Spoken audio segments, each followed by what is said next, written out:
on this episode of Podigious. I thought I'd never see them again. But then this strange card appears, brought to me by my own son. So beautiful, yet so lost! This is perfect. Watch this, Furball. I'll prove to you I'm strong even without digivolving. Use my blue card on Growlmon. Kazu, dude, you drew that. It's not real. Your password. You can use mine to get on the internet. Podigious.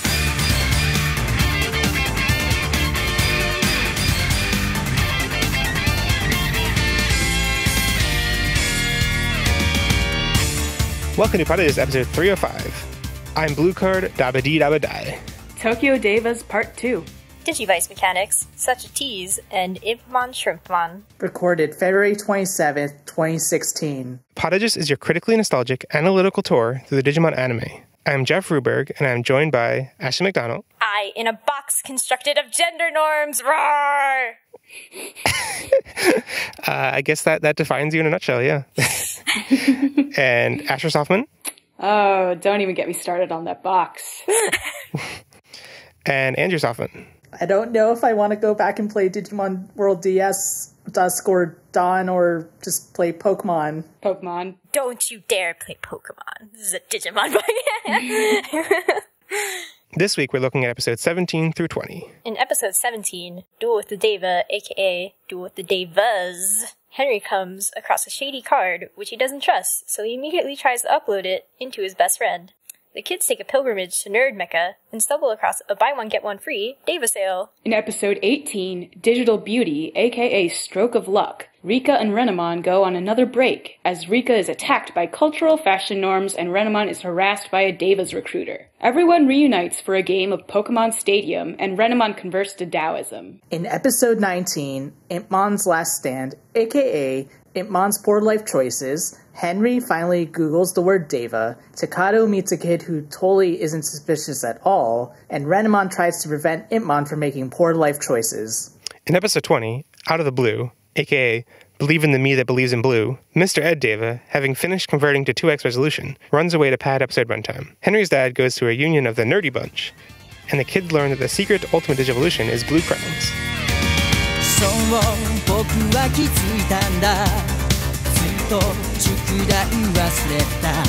So, Digimon.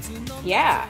Yeah. Back to Tamers. It's been so long. Yeah, so I guess we should explain some context here that this episode might be a little weird because due to a bunch of extenuating circumstances, including Cyber Sleuth coming out and occupying my life 24/7 and family emergency, I think it's for all of us been at least like around 2 weeks since we actually watched these episodes. So we're operating on, lots of memory, and it's a lot farther from watching episodes than we would like in most cases. And I don't know about you guys, I watched the first 3 and then like 2 weeks later watched the last one, watched the 4th one. So it's even weirder experience. Yeah. I think it was like I watched the first one, then we enjoyed it the first time, then I watched the next 3 relatively close to each other, and then there was another 2. Yeah, there's another. Yeah, I wanted to reserve one of them to watch right before we talked about it, because I was like, okay, well, I'll at least be close to one of the episodes. I was gonna rewatch them, like without taking notes, just like watch them, but I did not. I marathoned them on the Friday the Friday before we were supposed to record. But which time? And then which time we're supposed to record? The first one. I think it got pushed back like yeah, okay, yeah. That was like 10 months ago. What? That was like 2001. Yeah, I guess that's about right. Well, I guess I probably won't remember the least amount compared to everyone else, especially Pajiramon. No one remembers Pajiramon's name. I don't remember any of their names. The only Deva whose name I remember is Antilamon. I don't remember any of their names. So Ash, what was your experience watching these episodes? I did all of them at once, and I think I did it at the same time Andrew did. So yes. So 2001, yes. Yeah. 2001 was a great year. No, it wasn't. Yeah, no, it wasn't. What one could say was a space odyssey. Yeah. So on from vague references to 9/11 to the structure of this chunk arc, whatever. It was basically just the next 3 Devas. So we met Podigious and Vajramon together. Then Vajramon remains in the next episode, and then Impmon for the next 2 episodes, and also get the last 2 ultimate Digivolutions. Wait, which one's Sindoramon again? The snake. Oh, I didn't even watch those. Is it not the snake? I thought it was the snake. No. See, I remember this because I remember we titled the episode. We titled one of the AKA things Sinduramon's Electroshocker. Oh, Sinduramon is the rooster. Yeah.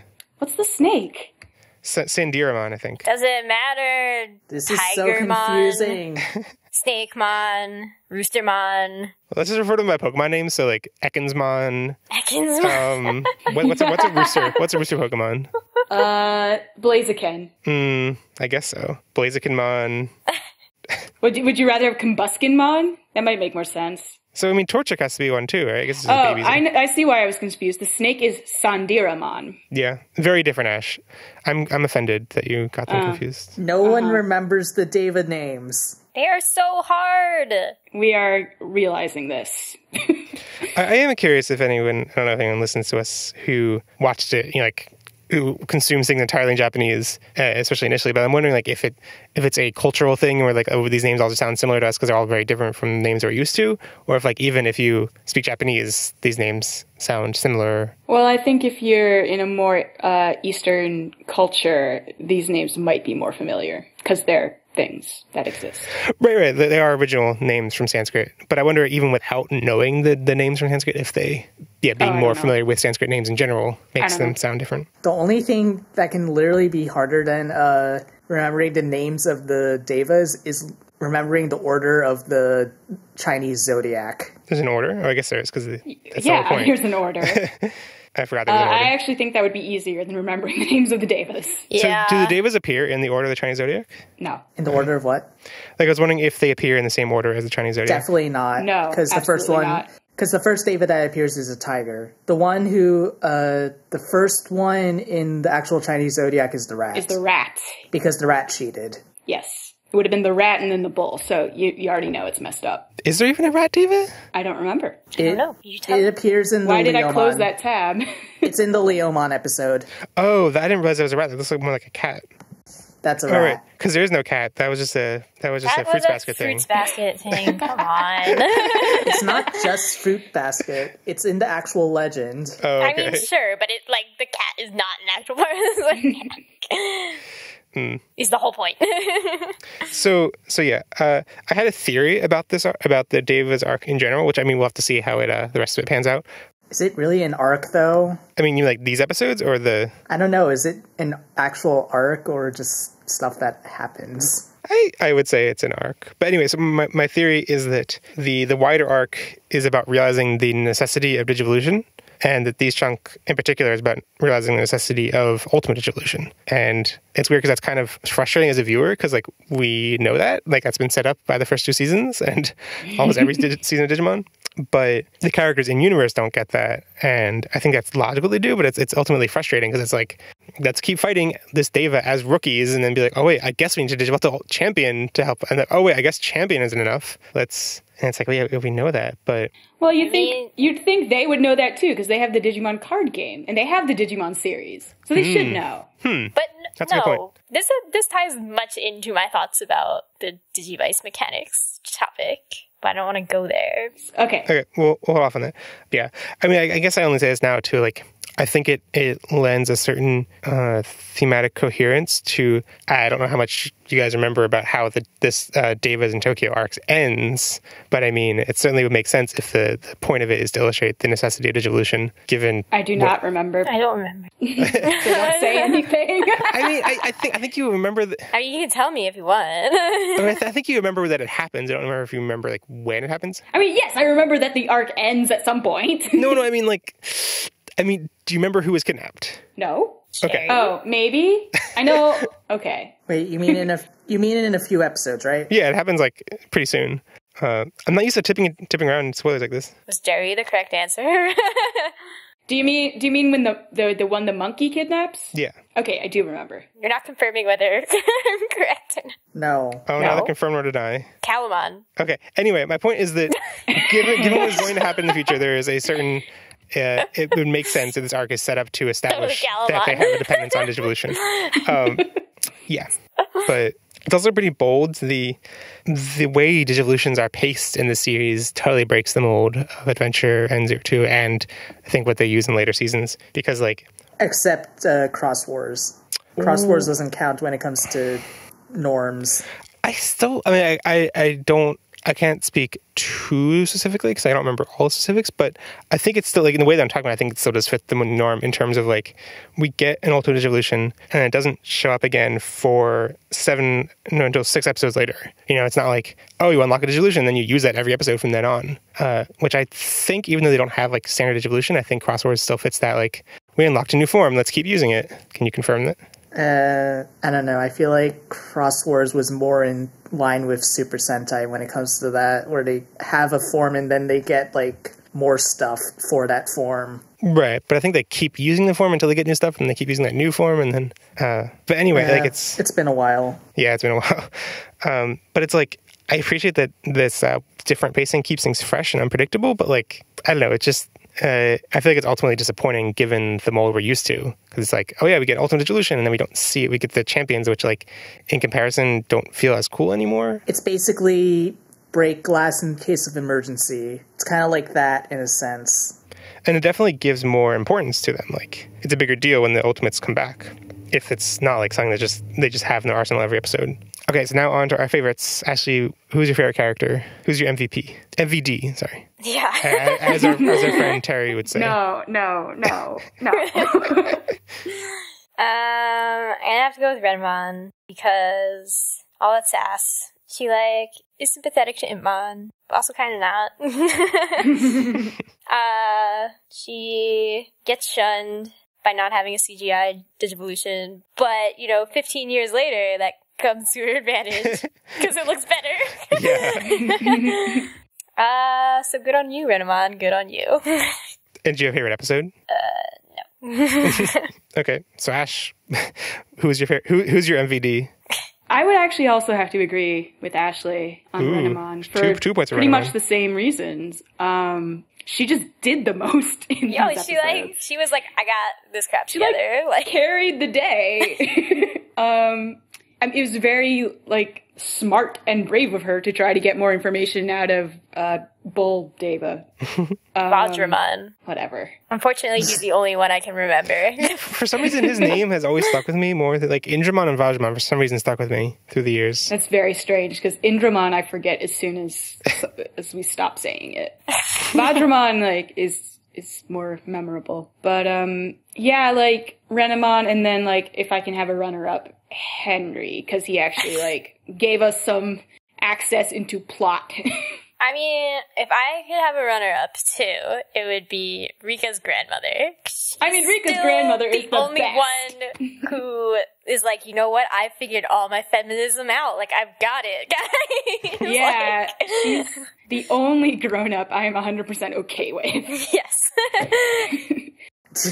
I have some negative things to say about Henry, but maybe we'll get there. I mean, yeah. Yeah. Negative things to say about characters? No. No. Jeffrey, who is your favorite character? I was trying to see if I could recolor Renamon to be green so that she would fit with Ash's preferences more, but... it wouldn't work. I like her, the color she is. Thank you. Trying to imagine a green Renamon is like, ooh. Yeah, like, it looked like she got too much chlorine.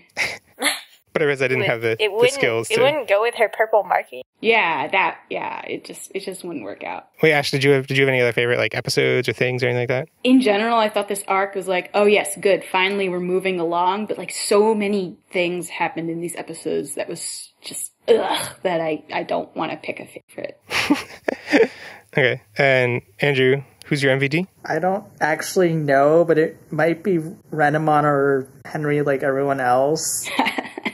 Well, you have to pick one of the two. I don't know. I guess Renamon, because you can never go wrong with Renamon. One of us. You can literally never go wrong with Renamon. Except Probably sometimes. true. Wait until she said something really racist. And What? What? When does she do that? She doesn't. It's just Jeff just makes really bad jokes. I'm just thinking, like, if it was a real person, you know, like, I just think of, like, celebrities where, like, oh, yeah, this person's really great. And then it's like, they say something, and you're like, oh, well, now they're frustrating. There's no unproblematic fave. But honestly, this set of episodes aren't my favorites. You know what I realized? I can't color her green because I don't know what green looks like. Oh.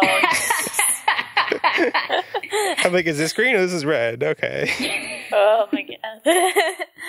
What about you, Jeff? Yeah, Jeff, who is your MVD, even though it can also be a human, so that doesn't make any sense. Well, D could be digidestined. No, that's true. Wait, save it.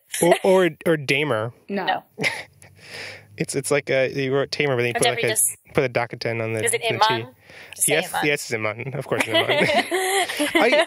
I feel like there's something. I realized while I was choosing Impmon that, like, of course, everyone's going to think I'm going to pick Impmon, and, like, I realized there's something. I feel a little bit troubled that there was, like, a gendered aspect to me being like, I empathize with Impmon the most, and other people empathize with Renamon, and yeah. But anyway, I really the reason I'm picking Impmon is because of his journey in episode 19, I think it is. Yeah, and the amount of emotion that evoked. I don't know. I may have a whole topic about Impmon later, so we'll dig into it. And then my favorite episode was 19 because it was Impmon's episode. So not directly Impmon's episode, but, like, basically. Yep. I find your comment that Impmon-Renamon dynamic is very gendered. I'm going to save that for later. Yes. Well, yeah. We're going to go deep. Let's go deep. I'm excited. I'm excited for our gender rage for these episodes. Oh my God, it's going to be epic. Where did that screenshot go on, let's go. Sorry, I'm too busy uploading Green Renamon. Gosh. Why are you doing this? I don't want it. It's going to be awful. It's awful. It is green, though. You did it. Yay! I'm not okay with it. But it's like neon green. She's a shiny Eevee. It's like one of those, like, recolors of, like, Patamon or Gabumon. Yeah. Except not as good as those. Yeah, she looks like is she normally a virus type? No, she's data type, right? Yeah, I think so. Yeah, yes. definitely. Yeah. Oh, she's not a shiny Eevee, rather. She's a shiny Espeon. Shiny Eevee is silver. She'd be a shiny Pokemon from the days when, like, there were, like, 2 colors that you could use in a Game Boy Color or whatever. Like, right, that's what I'm saying. Yeah. Like, Espeon was from Gen 2. A Game Boy Color had more than 2. I remember looking... Okay, but they were sucky colors. I think it was that, like, there were... Oh, I'm getting confused with, like, you could put in games that weren't made for the Game Boy Color, and it would be like, there was color in them, and it was like... Those are ones that were compatible with the Super Game Boy on the Super Nintendo. Right. Oh, wow, this conversation got really nerdy. I don't even know what just happened. You could say it got Game Boy Advanced. No. You could say, Jeff, shut up. それは一つの謎僕は誰なんだろうスライディングして Their names are written in the stars. Devas. What are the Devas? In the Sanskrit writings, there's an ancient legend about a band of powerful spirits, the Devas. They've entered our world. Miramon was just the first. Don't tell me, and we're the only ones who can stop them. There's never a dull day around here. What are they? A lion? A snake? The Chinese zodiac? Why are they coming after us? Don't we have anything better to do? A new challenge in a new 90-minute special. You kids have no idea what you're up against. Oh, boy. Allow me to show you what a Digimon of true power can do. I have a really bad feeling about this. We're the Tamers. It's up to us to stop them all. So be it. Prepare to meet your doom. Takano! Stand together! Digimon Saga of the Devas. The adventure begins with an all-new 90-minute special. Saga. Next Saturday morning, starting at 9:30 Eastern, 8:30 Central and Pacific on Fox Kids. Yeah. I like how they call it a 90-minute special when it's just 3 episodes put together. It's a saga, Jeff. Plus or maybe commercials. 4? So it's actually trying to think which ones aired this. It was included in the Saga of the Devas. They had already aired the first Digimon episode, and so the Saga was re-airing that. The first episode was re-airing that one, and then the second Digimon episode, and then the next episode, which we haven't watched yet, with the Rat Deva. So like, yeah, there was one clip in there of that episode I haven't seen, but like for the most part, this is all clips from what we've seen already, and. Yeah, I kind of, now I think I remember this like really hyped up, like, ooh, the Devas, the Saga of the Devas, ooh, intense. I mean, that was a pretty solid commercial. Yeah, that one was actually, I think that was one of the better ones we've watched. Yeah, like the beginning was weird, but like after they got past the part they clearly like didn't really understand, it was good. I enjoyed that they used Henry talking to his sensei person, whereas that scene is played for laughs in the episode initially. That's they true. made that part really serious. Right, in the actual episode, it's like, ice cream. People sometimes realize they made mistakes because they eat ice cream. And in the trailer, it's like, Devas. The Deva. Yes, that. Who was that? Was that Ash? Yeah. Ooh, I don't think you did it before. Huh? I don't think you did it in our episode. I did not, because I didn't want to. He was like, it's too much. Too much is happening. I'm glad you opened up. スライディングしてすりむけた日さ痛くたってね And now our first topic was suggested by Patreon Sam Kuwagamon, and this is what he wrote.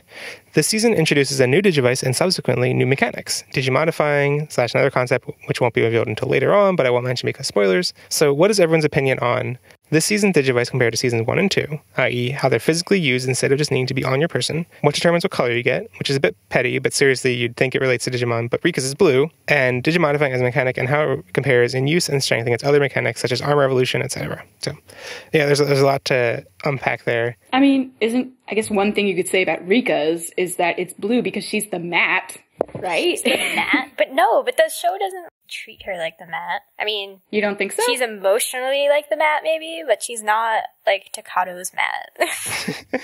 I wouldn't say she's Takado's mat. I would say she's the show's mat. Like, I don't think Takado is our tie either. When you say she's the mat, you mean like she's the lone wolf, right? Yeah. Yeah. Mm-hmm. She's the lone wolf, and she comes up with the ideas that are contrary to the thrust of the team. I guess. My initial reaction was that, like, blue is stereotypically boy color, but I was like, I don't know that that's true in Japan, so I'm not going to say that.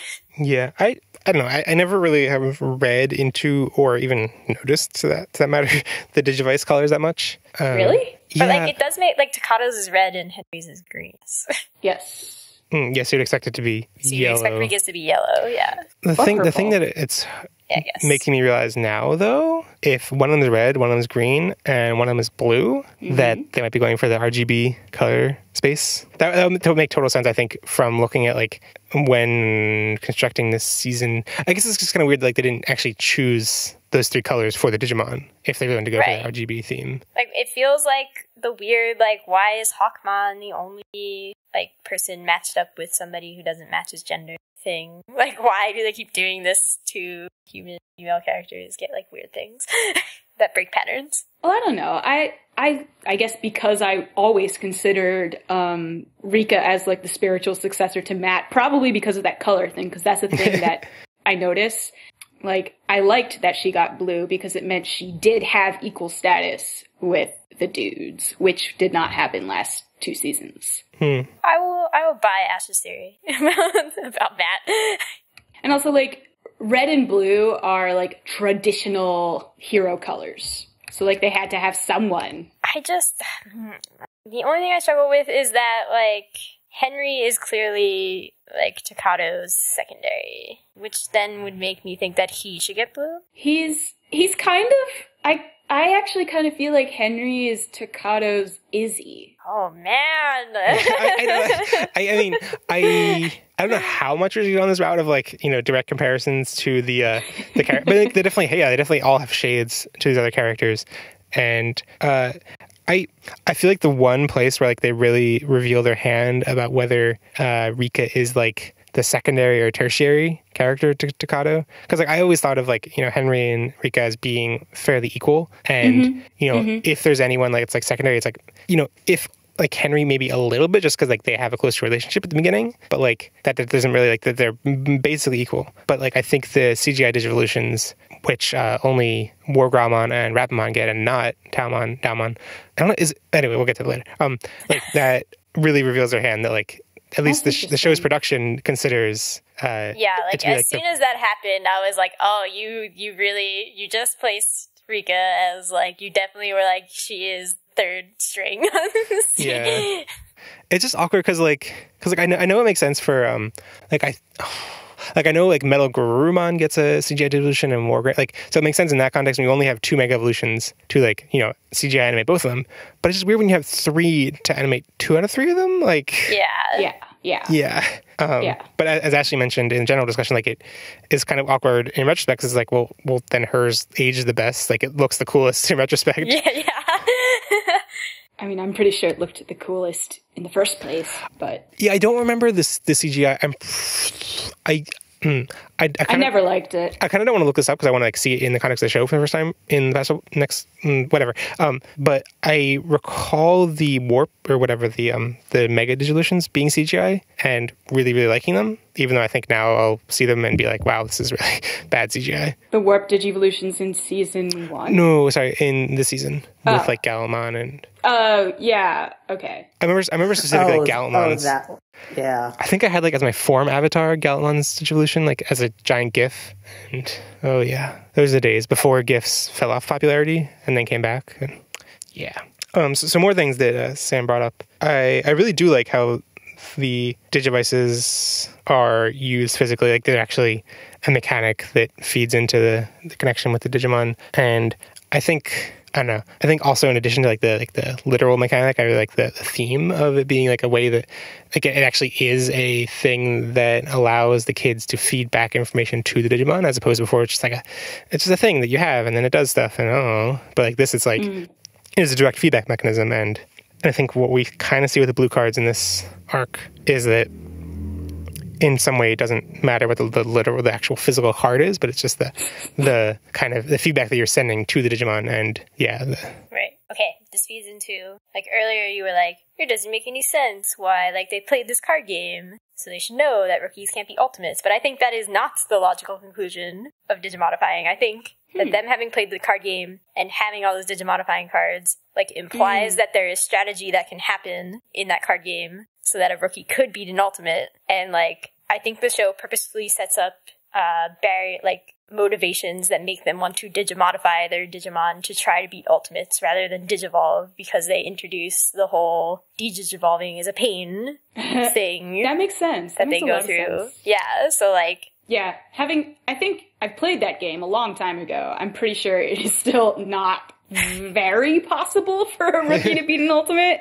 No, it's possible. It's hard. Definitely not the cards we got, because we only got like 5 sets. Oh, we only got 5 sets. Oh. They still print the cards sometimes in Japan. That's ridiculous. That's kind of gross, actually. It's not a good game. I'm sorry to anyone who likes it, but it's not. Anyway, I mean, it's also plausible that the version of the game in the show, you know, it can take some liberties. Like, in that version of the game, it's possible for them to fight on more equal footing.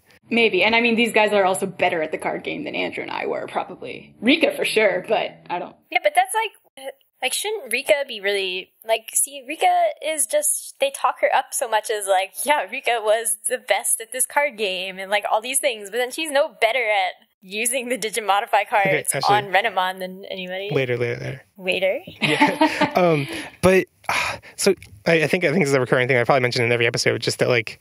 I keep being disappointed at the use of Digimodify cards, because it was really one of my highlights this season, and I think it's when I would look back on it, not abstractly, like from afar, it was like, oh, this season's so strategic and the tactical, and I definitely remember as a kid getting the message, and like the Digimon forum role-playing game that I was a part of at the time. Like, I remember that there were like these boss fights, and the way the boss fight normally goes, you just say like, I send this Digimon, they attack, and then a mod would reply like, you win, move on to the next level. And but I remember being like inspired by Tamers and inspired by, like, I don't know, whatever else I was watching at the time. I'd be like, okay, well, I'm going to use this Digimon and like do this kind of attack, and then do this thing to like knock them off, and then use this. And like, I remember, I probably look back at those and be like, that was really stupid. That was really silly and immature. But anyway. Whoa. RP is cool. I did not know you RP. Oh, no. It was, no, I don't mean like, I don't mean like the role playing in general was silly and stupid. I mean like what I thought was really elaborate strategies. Sure. Yeah. I mean, how old were you? I guess I would have been 11. Yeah. And also it wasn't like full role playing. It was like, I don't know, it was kind of like a weird mix because it was like everyone was just there chatting, but there's also this game aspect, and you would basically go into the sections of the forum that are levels, and you'd be like, okay, well, attack or whatever, and that was totally separate from the actual discussion. Anyway, and my point is just that like whenever they're using like a speed modify card and attack, like they always just use the modify card and then attack. Like it doesn't really affect their strategy at all. It's just like modify and then attack. And like we've seen a couple times where it's like done weird strategy things. Like what was the one with like Terramon's ear? Like they put things on his ear, then like through to. Yeah, like in earlier episodes, they actually implied that there was strategy. But it was a silly strategy. It was like this card that has no use aside from binding a Digimon. Like, but it's also a strength. Like it was just like this is I call BS on this. This is silly. I mean, the two times that I recall are that one that you just mentioned, which is like they clearly actually like used it in an unconventional way. Like they broke the mechanics of it because it became a real world thing. Mm-hmm. And the other one is like the Ice Devimon episode where Takato is like, yeah, I, sped up Guillaumon and then made him fly, and that was the right combination at the time to... I forgot about that one, yeah. Yeah, but then after that, like, since then, it's just been like, this is not... You're not using these strategically, you use them out of desperation. Yeah. It doesn't... And I mean, for me, like, that illustrates, like, the real... like insurmountable difference between a rookie and an ultimate. Like these cards that worked before, yeah. Sure, but it just feels like the show's own cop-out to it. Yeah. Like it just feels like lazy writing to just go away from the strategy. Yeah. Yeah, and I guess it's also this point, like the strategy was never that prominent. Yeah. I mean, yeah, it wasn't. And I mean, but I don't think it's any worse than like Armor Digivolution in season 2, because it also feels like a story cop-out. It's like, well, our Digimon can't digivolve anymore because Dark Towers or whatever, but we found these eggs that allow us to digivolve to this new armor thing. It's like, alright, show, like, cool. So you removed all dramatic tension, basically, of them not being able to digivolve. I guess another aspect of my disappointment is just the kind of gap between like what I would find cool at various ages. So like I remember as a kid finding the idea that like you could swipe Digimon cards into a Digimon. Like I found that so awesome, and I just like totally didn't even get these levels of like this strategy is silly, and partially because I couldn't rewatch it and whatever. But like I think that's perfectly what they were going for. Is like we made toys based on this. We want to make it look cool. All right, but now we want to like tell actual stories. Yeah, go away with that. What it also reminds me of, which I think I had a similar reaction as a kid to find like super cool, and then looking back on it now, I'm like, what? Okay, is Monster Rancher and scanning CDs. No, the idea of scanning CDs, like as a kid, I was like, oh my God, that is so amazing. That's so cool. Oh my God. And as an adult, I'm like, okay, so you just generate a random one based on like, you just use like random information from the CD and then generate a random one. Okay, whatever. It's okay. But like as a kid, there's so much mystery in that you like, this CD, like I'm going to use this CD from this artist and then it'll generate this kind of thing and it'll have this connection to it. And it'll be like, because like, you just infer all this stuff that, like as a programmer now, I'm like, yeah, okay, there's no connection. All right. As not a programmer, I still think it's cool, actually. But one thing I have a problem with actually with, I like the physicality of and the agency of them having to physically use the Digivices to make things happen. I like the different movements they all have for that and what that sort of says about who they are. I like thinking about that kind of stuff, but that is really cool. Yeah. Yeah. I actually don't like the dynamic it sets up between them and their partner. It takes agency away from the Digimon. It's true. And there are moments where we see that with Yeah. You mean, so it's like where, how they're forcing the cards onto them? Yeah. Like, Takato does something that Guillomon's like, I am not prepared for this. Like, what? I can't do this right now. Yeah. Yeah, I see what you mean, but I also feel like in the other seasons, I can't really think of any other mechanic where, like, the kids have any agency. Right. Except they have agency in different ways. Like, they move the plot, they make the decisions. They're, not particularly useful in battle, but I'm okay with that, I think. In this season, it just doesn't seem quite right. It's like in other seasons, the Digimon have shine during battle, and the kids take backstage. Where it's like reversed from the rest of the story and stuff. Where here, it's like the kids are always kind of taking center stage, and even in battle too. Like exactly, yeah. And I mean, it is kind of sucky because most of the time when they're Digimodifying, especially these days, it's just like all you see is their Digimon getting wailed on. It's like, yeah, and being like, you should probably Digivolve. Yeah. My only other thing about Digimodifying was that it also seems to make sense for them to keep trying it because they still seem to fear Digivolution. Like, they're still trying to figure out what goes on with that. They're, like, putting it together somewhat. That, like, Calumon has something to do with it. Just Takato. Like, sure. Because for some reason, Rika and Henry, who are, like, I think in most ways depicted to be much smarter than Takato, still don't pick up on that. I think Takato has better... He has better perception empathy. skill. Yeah. Yeah.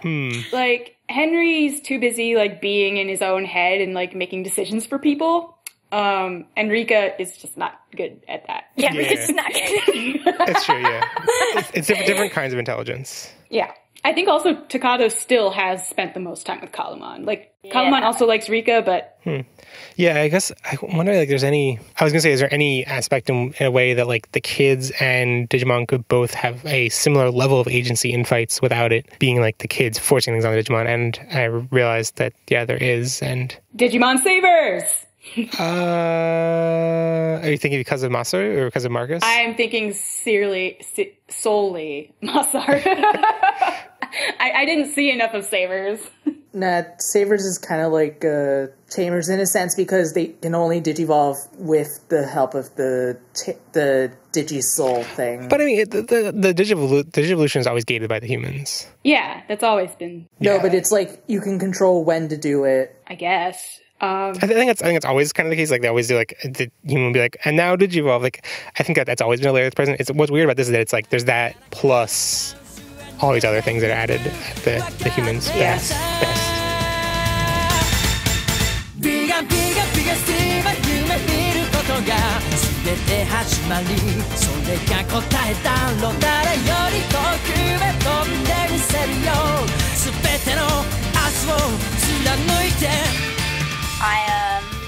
I'm gonna be bold and say that this is gonna be the most epic gender discussion we've ever had. I am not gonna let you down. It's gonna be Ashley's not gonna let you down. Well, I might let you down, but Ashley's not gonna let you down. Right. I think we should actually start with things not related to Rika. Okay. I will start with the, like, 2 good things that I can think of. We did get another female Digimon, +1 to you show.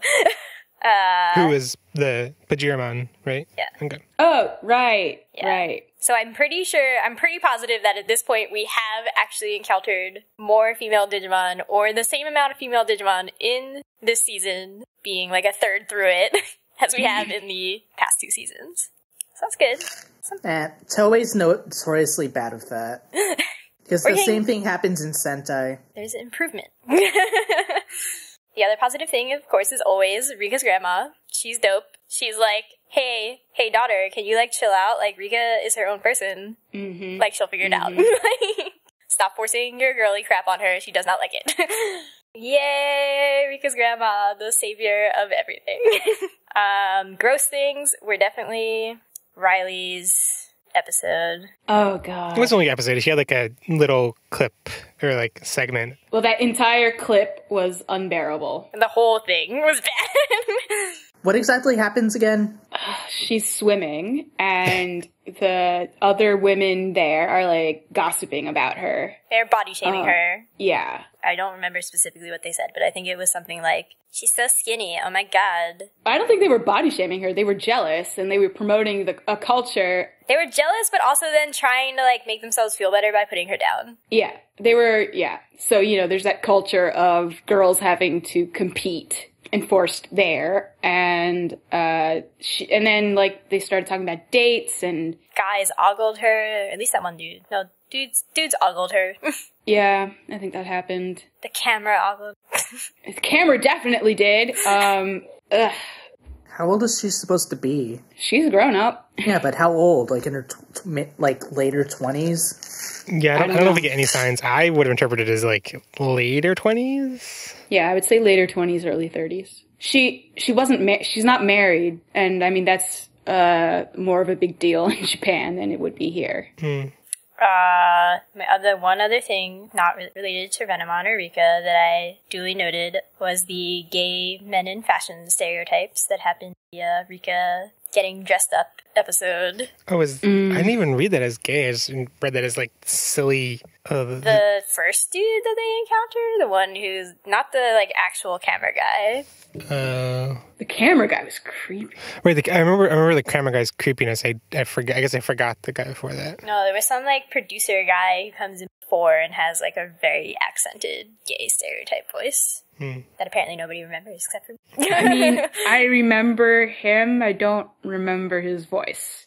I vaguely remember this, and then I think I erased it from my memory. It's probably better for you.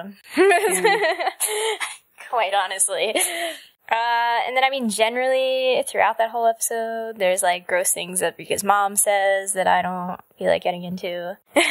Yeah.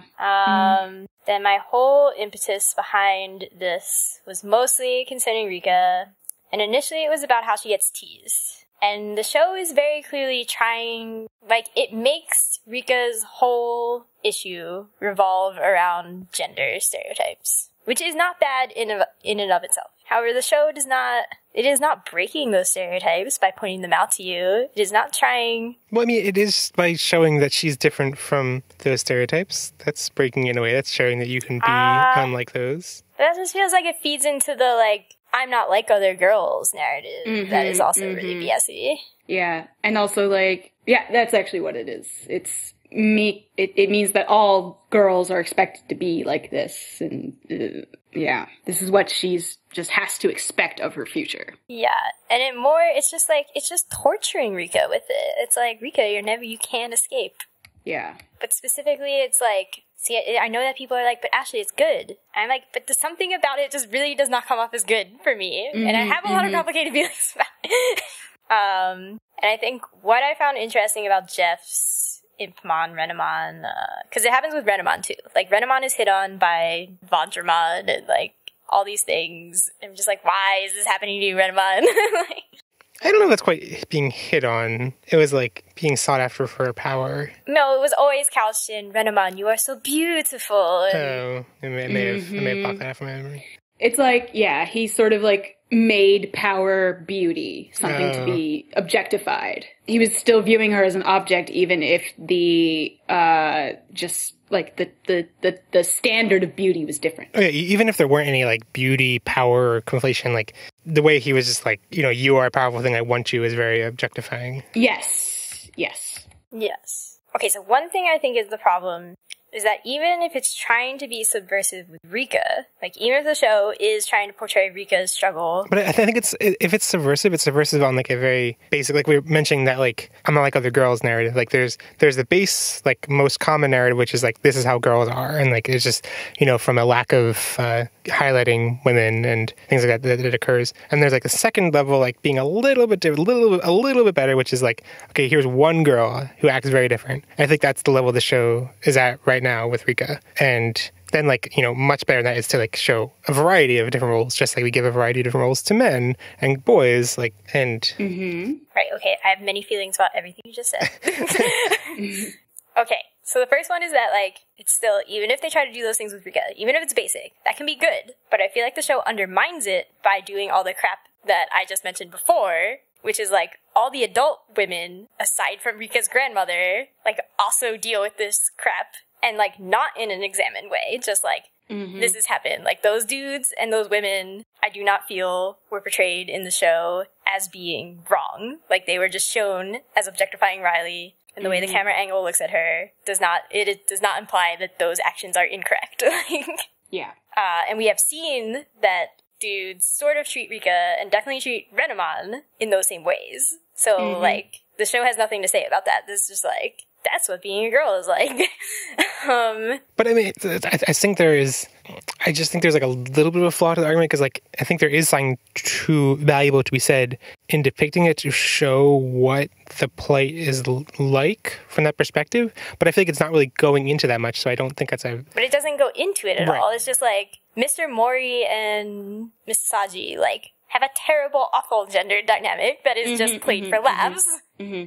And one thing I'd like to push back with you, Jeff, about what you just said is it's explaining what being a girl is like to boys. Girls already know what it's like. Yeah, that's the other problem. This show is very much centered on Rika having the issue with gender, where really, like, masculinity is, like, sort of a bigger problem here. It is not interested in exploring gender issues at all with Takato and Henry, even though they are just allowed to subvert some stereotypical male hero stereotypes. Some. I feel like it is interested in the dynamic between cute versus cool has come up several times, and like, I feel like there's some, I wouldn't call it like, fragile masculinity, but there's like a shade of that too, like not wanting to like admit that something is cute and like kind of subverting that. I forget how it's actually played out. Like the Takato is not wanting to call things cute. It was actually obnoxious. Takato is still the one, like Guillemon is good about it. Takato is not.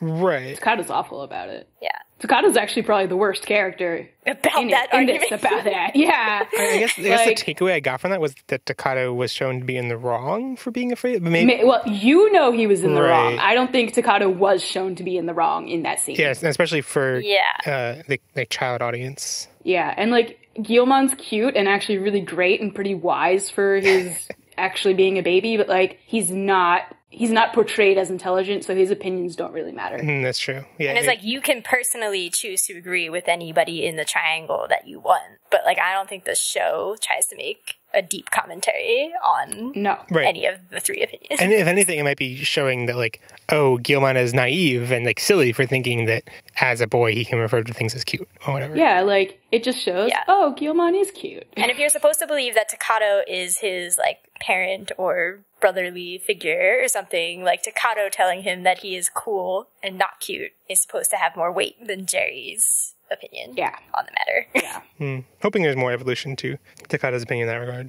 I don't think there is. I'm not like confident that conversation is going to come up again. Oh no, gender just gets worse. Pretty sure. I mean, some things happen, but they have mentioned that again since the initial time, but I'm not confident that it will come back in the next like 30 episodes. Like that specific thing. Okay. And so part of my struggle with Rika is that I really identify with all the problems she has. Like, I know you very do, deeply.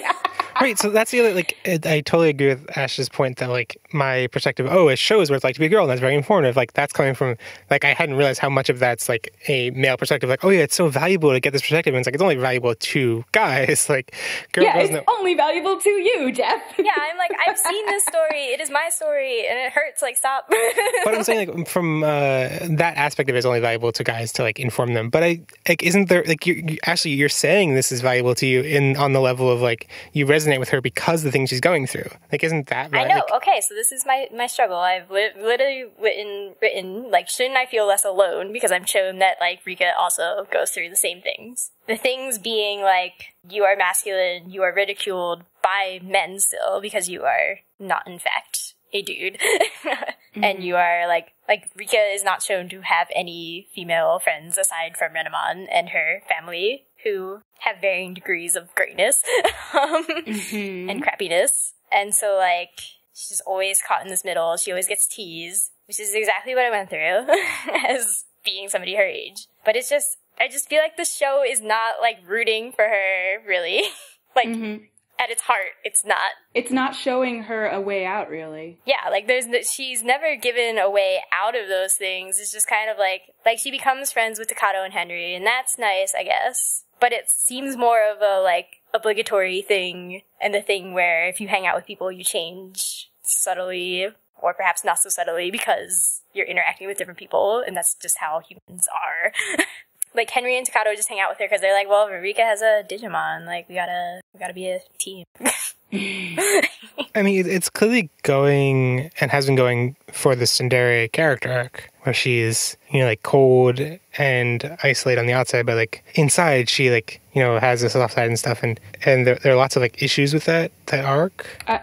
I'm not sure it's really going for that, actually. It doesn't seem like inside she's soft so much as she's learning how to connect, which is different. Okay, that's true. I guess I was thinking, like, inside, right, in terms of, like, her ultimate, where she ends up, but, like, yeah, it's not like she, like, is afraid to express this inner thing. It's like she changes over time. So yeah, that is really different. But, like, yeah, and I'm not actually fond of the tsundere, like, the idea that there are.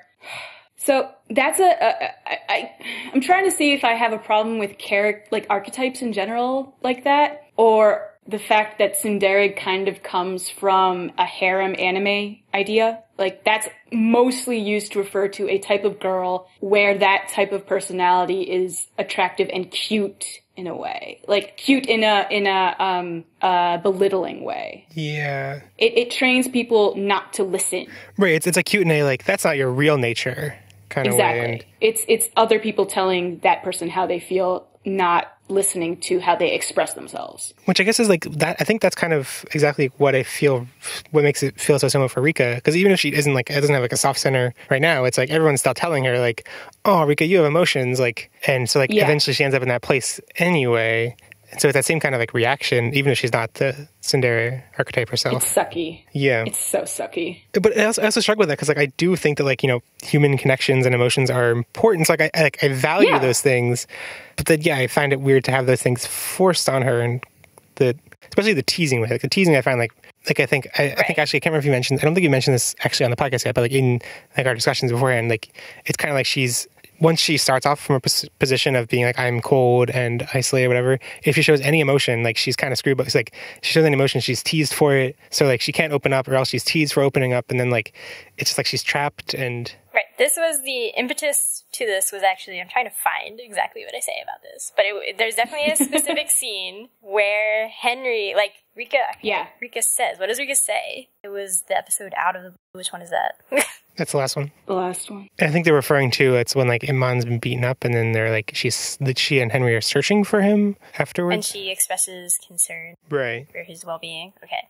So then Henry is like, oh, Rika, you do have it hard. And Rika just, like, she can't reply. She just makes a grumpy face and is like, I can neither confirm or deny that because you put me in an awful position. Because I have also been a participant on both sides of this teasing, and it's always bad. It's not helpful to anybody. It's like, as the person being teased, the feelings that you feel, in my personal experience, are that, like, they are actually calling you weak now, even though that might not be exactly what they are saying, but it's like, it's also, you have given in, you are, like, admitting that you are wrong, and they are pointing out that you are wrong because they need you to, like, directly admit it. Which, I mean, in the abstract, like, was about the gender dynamics and whatever is very similar, which is just rubbing something, like, I mean, it's not so different from, like, the whole idea of saltiness, like, when someone is wrong and you want to rub that wrongness in their face instead of just being like, letting them say they're wrong and then move on. You're like,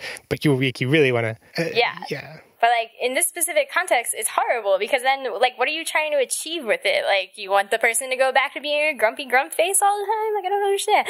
I guess it's like, it's a, like, I was right. Look, I'm showing that I was right. And yeah, there's nothing, like, to that aside from, like, a selfish kind of desire. And so, like, that's not going to help Rika's development, like...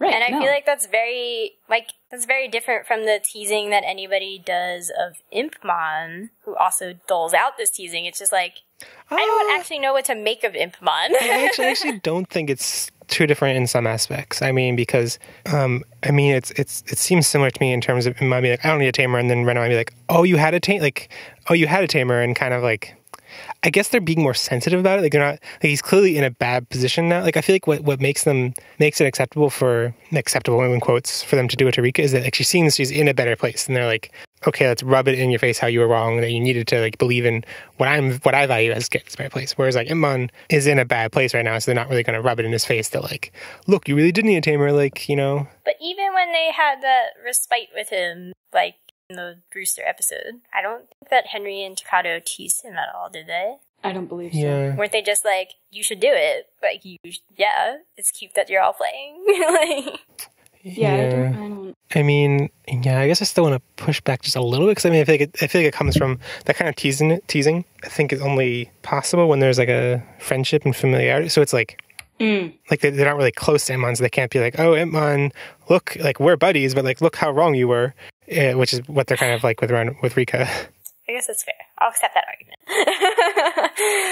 I mean, I still am looking to see how things play out eventually. Although I think things get too emotional with Impmon to actually ever not be like super serious all the time. I don't think there'll ever be a point where it'll be reasonable to be like, Impmon, look how wrong you were, for massive spoiler.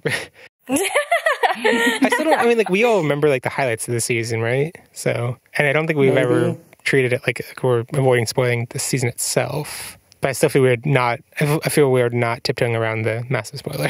I don't know. Apparently, Calamon's gonna get kidnapped. We never confirmed or denied anything. It could be Jerry. Okay. The cute ones, the belittled ones. The other thing that I think undermines the show's trying to be on Rika's side is just that it really talks up Rika a lot. Like, it's like, Rika's the best at this, Renamon's the best at that, and they don't actually show that to me. And then, like, I guess in the end they win their battles, like Rika runs away from her photo shoot, but only after having weird, crazy, cosmic girl issue thing happen, because Digimon. Yeah, and like, did she even win by running away? Like, I don't know. Her mom doesn't learn. Right. Okay, yes, wait, this was actually one of the big things that I thought of later, was that I feel like one of the problems is that the women within Rika's family, the 3 generations, they are clearly all talking to each other all the time about their gender issues, subtly, more aggressively, but like, other characters in the show are not having those discussions, and like, only women talk about Riley's body in like a negative or positive way, sort of. And it's just like, only women are commenting on their own femininity. Like, everybody else is just like not caring. Except maybe like Kazu makes some sexist comments. But like, the show does, I think, actually effectively condemn Kazu as being like not the brightest. And you're not supposed to take his comments as seriously. Right. Although it'd be nice if Takato didn't agree. Yes, it would be nice if like Takato was like, hey, yo, that's not cool. Right. At some point. Like, or Henry, or anyone. Just anybody, really. Like, just blatantly call him out. Just like, yeah, be nice. And so, like, it just feels like, it's like, yeah, women have their problems, but it, like, stays within them. Like, they're the only ones really, like, learning, experiencing it in any way. And I'm like, it's just not true. Like, yeah. It makes me so mad. Yeah.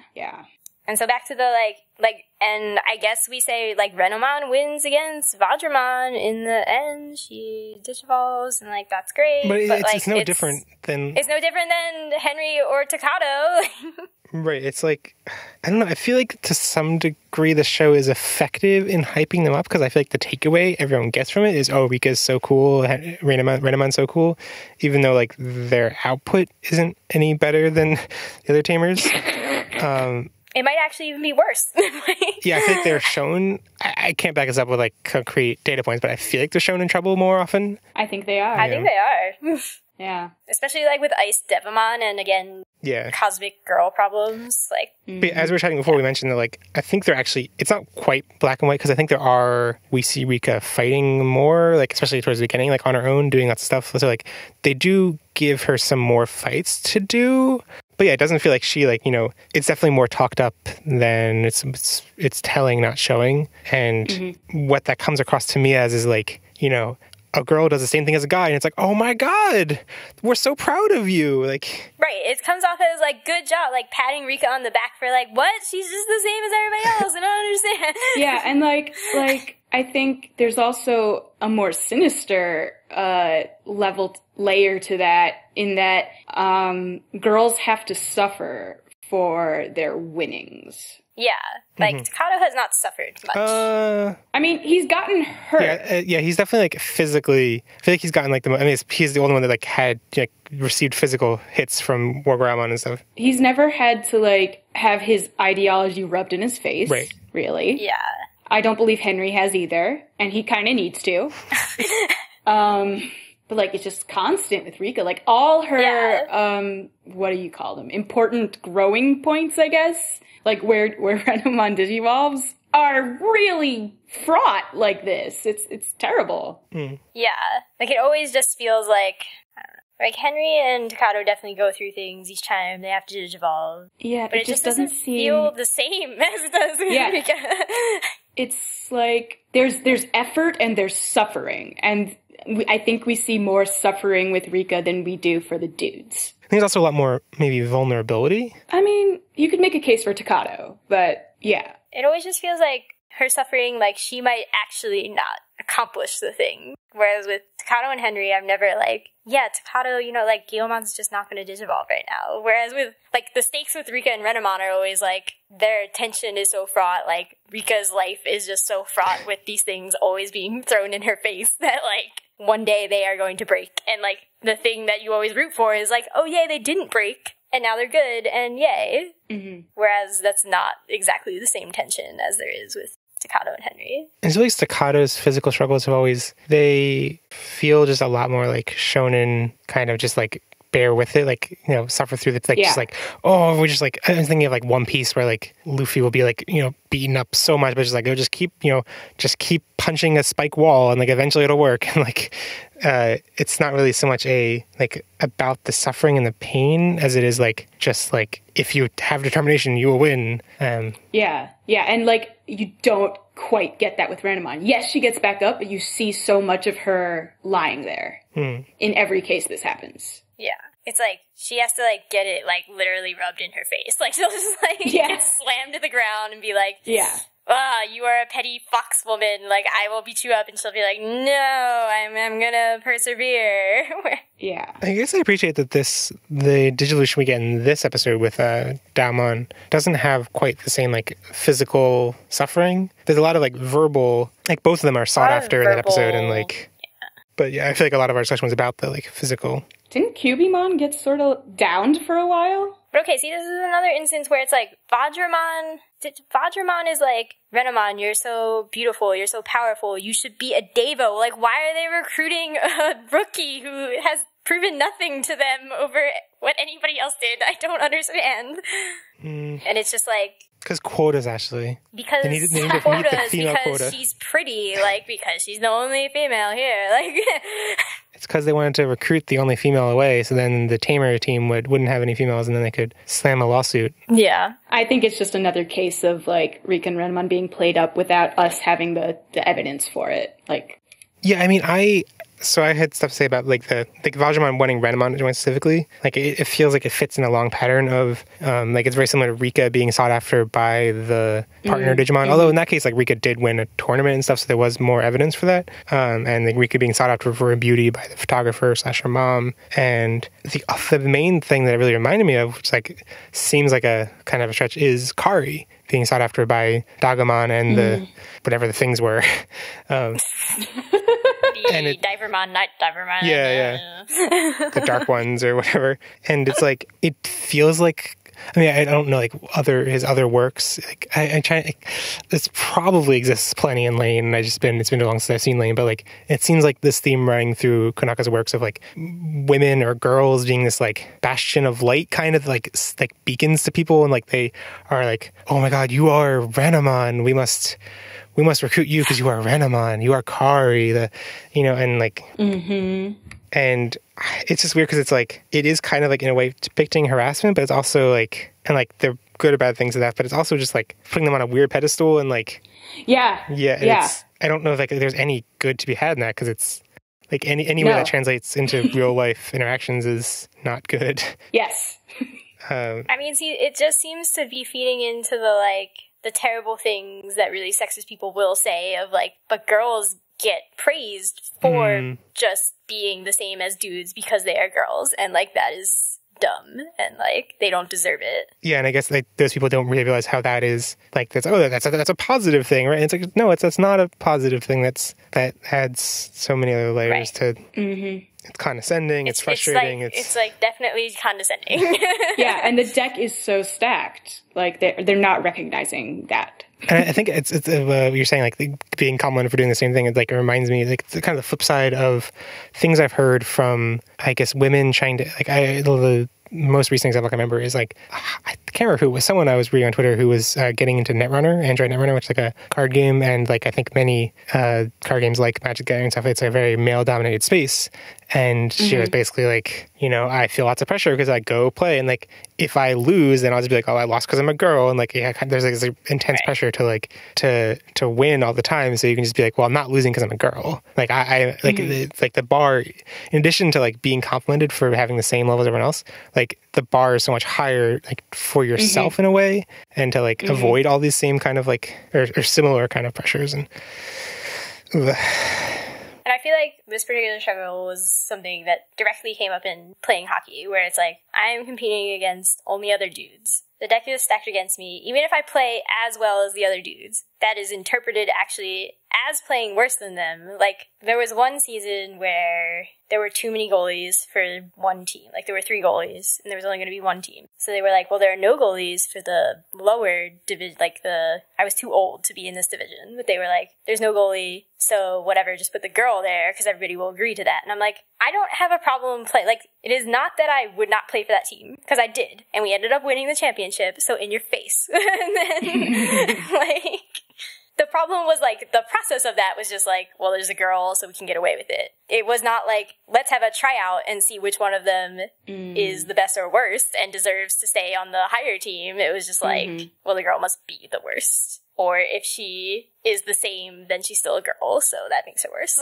Yeah. And so there's always you have to legitimately just be better. Yep. Which, I mean, it seems like we're kind of saying contradictory things, or saying that if a girl is equal playing field with guys, she'll be condescendingly praised for being so good. But also, but you still do get condescendingly praised for being good. But then when push comes to shove, you're still gonna be left behind. Wait, what I'm saying is I think both effects are there. If a girl is equal playing with the guys, they'll be teased or condescended to for being better, and also teased for being worse. Or not as good. It's both effects are there, and right, because masculinity is so fragile. But show not concerned with that. Oh, show. Yeah. Yeah, I mean, the last point I had written down was just is there any point in showing that Rika, has no way out? Is like we're saying, is kind of, kind of screwed both ways, and I don't know. I mean, I'm interested to see how this actually all resolves, but I feel it's not going to be... Oh, you don't want to. No, I don't want to. You do not want to. No, you don't. Damn. I remember just enough about this to say that you definitely do not. I don't remember enough to warrant that strong of a response. No, it sucks. Oh boy. Okay. Well, maybe we'll have an even more epic gender rant when that happens. Oh boy.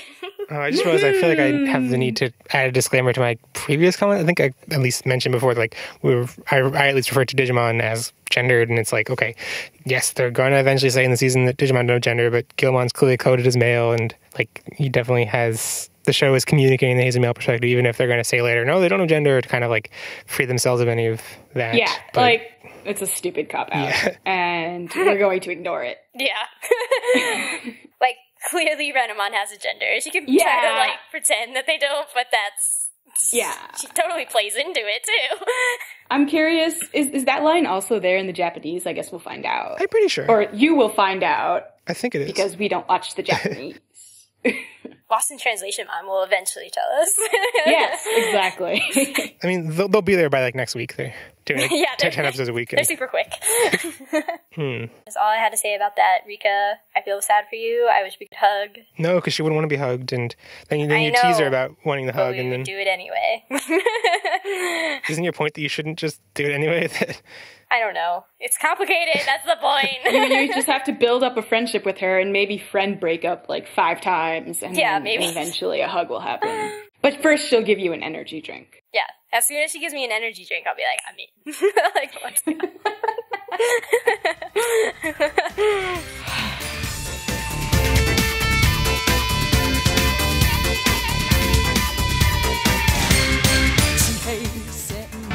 This morning on Digimon, the Devas make a play for Renamon. Join us, and the kingdoms of Earth will be ours for the taking. Only one hero can stand up to their power, and it's not Impmon. Digimon Saga of the Devas continues with 2 all-new episodes this morning, starting at 9 Eastern, 8 Central and Pacific on Fox Kids. What hero? What?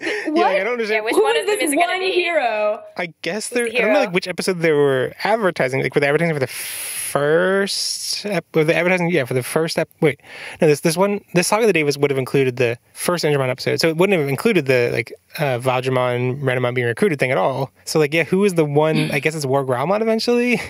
That's stupid because this show is an ensemble. Or maybe not an ensemble, but you have 6 heroes, counting the Digimon. Yeah, it's kind of Three like teams of 2. Yes. It's like War Growlmon is eventually the one that defeats him, but in kind of but that's stupid. It's kind of an incidental. Like, I mean, it's not incidental how Takato is the one who like believes in him or whatever. Like the Digimon who delivers the final blow is kind of incidental. A little bit. So, but I guess you need to hype it up in marketing and. Stupid. 羽をもらった勇気たち強く大きくなるために僕も走り出そう So Impmon. So I titled this section Impmon Shrimpmon. I don't know why, because I needed a title and it rhymed. And he's kind of a little shrimp. But I basically just have a bunch of scattered notes, and I don't know if I have a super coherent theme to all of them or thesis. But first thought I had was there's a lot of obvious contrast between Renamon and Impmon in these episodes. And I think the strongest aspect of that was Renamon being recruited for her power by the Devas, and Impmon, I guess we don't really see in these episodes him like being really desperate for power. Not spoiling too much. I remember like that's where he goes after this, is to desperately seek power. I think in response to these episodes because he realized that. I mean, I think it's pretty obvious that like he is very blatantly like rejected by the Devas. Right, but yeah, it's like he doesn't want to join the Devas, but he wants to like have the power to beat them. And like they're 2 sides of the same. I mean, like in a way that Renamon is just like, you know, kind of quiet and like just doing everything the same as everyone else and being complimented way too much for it. And Mon is like the opposite side of the coin, like not measuring up to everyone else, but like, you know, saying that he does and like having delusions of grandeur and stuff. And they're very much kind of like opposites.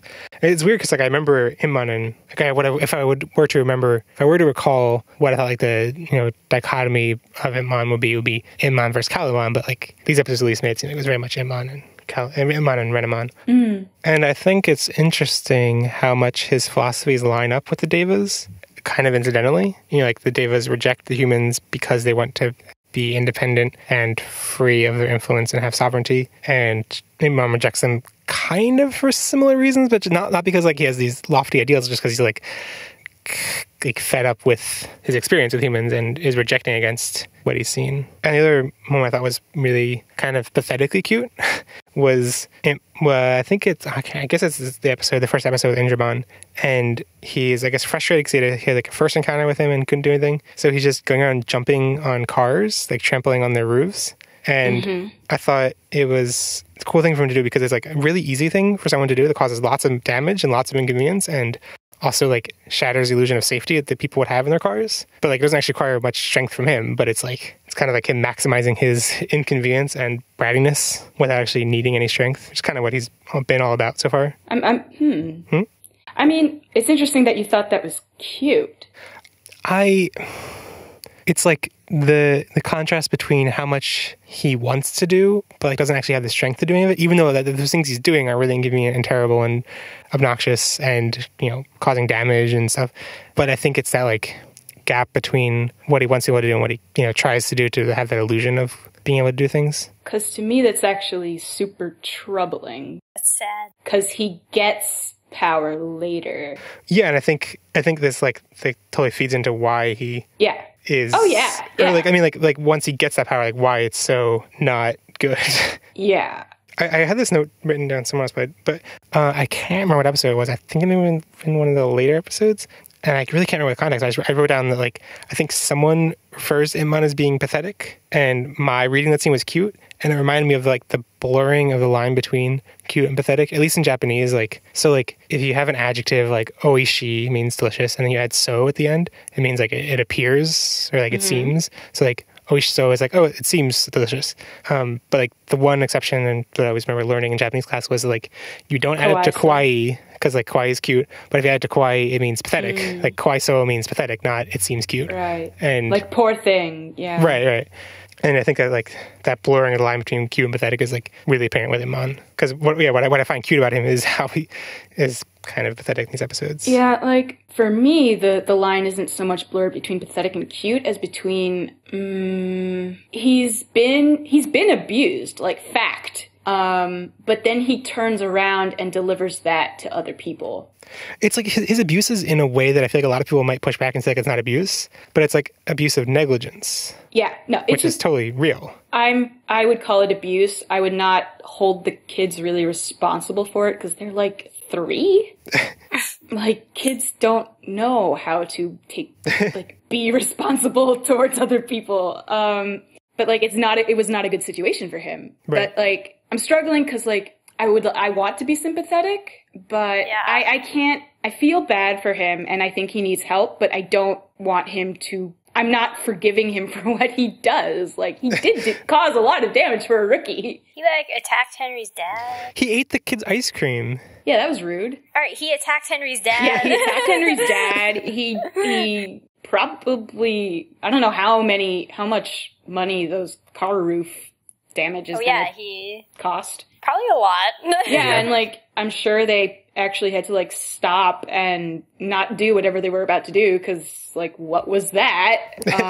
So yeah, I'm really struggling. I'm struggling with like everything, Impmon. Like I want to like you. You make it really, really hard, and I like don't really know what you're going on about yet. Like it's hard. It's really hard. Yeah. And like I'm like, don't you like these episodes seem to have been like, come on, Impmon, just like, what are you doing? Yeah, I sort of actually kind of resent the show for trying to make me like Impmon. It's like, no, I know what I'm about. I know what I find attractive in a character. I know where my moral compass is. Yeah. You can't. Well, I don't, but like, and he really does need support, but not from me. I feel like that's why I'm like, yeah, Renamon seems to have some sort of plan for him. I guess that's cool. I think at this point, I'm just like, I'm kind of sick of this character type, so it's really nothing. It's not personal. Like, Impmon's not wrong. I'm just like, I'm sort of done with that trope. I don't like it anymore. The trope of someone getting picked on and then that person getting the power to not be picked on and just perpetuating that cycle. And then, eventually redemption happens, but like, I'm not into it. Mm. I mean, I guess that is supposed to reflect like a lot of situations that are depressing. I just feel like the problem with Impmon is that it just doesn't feel, it feels like a weirdly extreme situation, very specific. If it was like, he had very young tamers who just like couldn't take care of him. I don't think that's like oddly specific at all. I mean, that seems like a direct, it seems like there is a direct metaphor to pull out of that, even if it's not intended, which is young parents who aren't able to emotionally support their kids. Mm-hmm. Yes. Yeah. I'm sorry for like crapping all over your favorite character, but that's just like, I can't. No, I really try, but like whenever I watch him, I'm just like, Impmon, what are you doing? Like, why are you like? Can't you see? Do you have eyes? Like, I just don't understand. Like, well, he I guess you could make an argument that if he is the child of parents who were too young to take care of him or whatever, like he doesn't know any better. But that's so belittling. Yeah. But see, I feel like he does. But I feel like the way that you're like, don't you, like, I mean, I think you're referring to like, don't you see like when he's trying to fight Injamon or whatever, and it's like, yeah. But like, I think what he's going through there is like very similar to what I was like referring to before about like that shonen mentality of like just grit through it and bear it and you'll be able to come out on top. And like he does that and it doesn't work out. And, you know, like he almost gets deleted because he's like has that kind of shonen mentality. Like, I'm just gonna keep fighting and like gonna be like Luffy and keep punching this wall of spikes and it's gonna work out. You're saying that he knows enough to have ingrained those tropes, but like I don't know if it's like he's necessarily like has those tropes ingrained in himself, or it's just like showing the, I guess, the difference in kind of privilege, but it's not quite. But he's not getting the kind of like support he needs to be able to fulfill those things, whereas another common aspect to that shonen formula is friendship and like the power of friendship and whatever, and like that's kind of a necessary component to it that he's totally lacking, and he kind of can't see that because I think what he's focusing on is like the independent, I always be able to do it, and not like getting like that's being part of a team. See, I wasn't reading it quite that way. Like, yes, I think he would have liked to win, but I think he was just so frustrated at that point that it just became a self-destructive thing. Like, he didn't care if he got deleted. As long, because he was just at that point so at the end of his rope, like nothing has been going his way ever. Nobody takes him seriously, and this is his one chance to do something, anything, and if that something is die, then so be it. I mean, I don't think he was thinking very much at that time. And, right. Yeah. So, like, that's not entirely how I was reading that situation. But I think a lot of those, maybe not like that quite like almost depression or like sorrow or despair is not present. But I mean that like, you know, this is my one shot. We need to do this. It is also present in that shonen formula. I mean, but it's also like for grander goals or this. There's no grand goal for this. It's just like he's just like hurling himself against a wall, literally. Yeah. I mean, Jeffrey has made points that have made me be like, okay, Impmon is more intellectually stimulating and, like, he's cool and, like, I get him. But, like, emotionally, when I just watch the show, I'm like, I just can't with you, Impmon. Whereas I think if we're gonna make Renamon and Impmon be sort of two sides of the same coin, like, I do have the opposite reaction for Renamon, where I'm like, Renamon, you want to stand for something intellectual that I'm not buying into, but I'm very emotionally invested in you. Yeah. I'm trying to put something into words that are not offensive. I have a guess for what you're going to, but I'm going to keep going. So, like, another aspect of the Renamon versus Impmon dichotomy is that I think there's a line. Did I write down what it was? I didn't write down the exact line, but there's just this general confusion that Renamon has. I think in episode 19, the first one with Digimon, like, she seems confused that Impmon would be trying to pretend to be stronger than he is. And I read that as, like, her coming from a position of privilege of like never really having to act stronger than she is, whereas Impmon, like, that's what he has to do all the time. But I feel like I feel like it's like a kind of showing that the dichotomy between like someone who has privilege is the right word, but like, you know, the haves and the have-nots. Like Renamon has power and Impmon doesn't, and she's like trying to emotionally connect. I mean, I agree with you, but there was the one scene that I read, like when Rika and Renamon have their like fight where they're apart, and Renamon tries to fight Digimon on her own, and she's initially successful, but then gets into the fight with Harpymon and is clearly getting owned. Like, I feel like that was her moment of like, I'm pretending that I have more power than I do, and I realized that was a bad idea. That's true. Mm-hmm. Yeah, I see your point. That is very similar. Well, but so I feel like that perspective could inform her look of Impmon. Then she should, I don't know. Right, like that should explain why she's like being so sympathetic towards him, but then she does seem genuinely confused why he would do that. Yeah, it doesn't explain the confusion. Which, like, she just went through something similar. But my like further point to that is that it seems weird for if the show is framing that as like Renamon having the privilege and Impmon not, because I feel like in just like the way the show frames things and like who you expect to sympathize with and like grow attached to, and I feel like it's leaning towards Impmon. You know, like I feel like it's like the gender biases are pointing us to like it wants us to like Impmon more, and so it's. I don't know, as much as it's like, oh, Impmon is the one who's like suffering, it's like suffering in a way that's like giving him all the spotlight. Well, especially if he's going to get a redemption arc, like we don't need to redeem Renamon. Like I feel like she's just going to, like that's the frustrating thing is that I feel like she's going to take that third wheel spot now and like stay there and not really have anything cool happen with her. I was waiting because Ash had stuff to say before. And did you find a way to say it not offensively? No, I think I'm not going to say it. Who were you going to offend? I want to know who are you going to offend? I assume it was me? Yeah. It's okay. You can offend Jeffrey. No, I feel bad. I assumed that it was like possibly offending me for like finding Impmon so sympathetic. No, actually, it was an association rather I have with Impmon's arc and like a power dynamic change that has been happening in America recently-ish, I guess. I didn't expect that. Yeah, yeah, this is getting complicated. I don't think I'm gonna bring it up. Wait, is Impmon Donald Trump? No. Not that power dynamic. This is an older power dynamic. No, it's reminding me of sort of like the Bill Gates phenomenon where the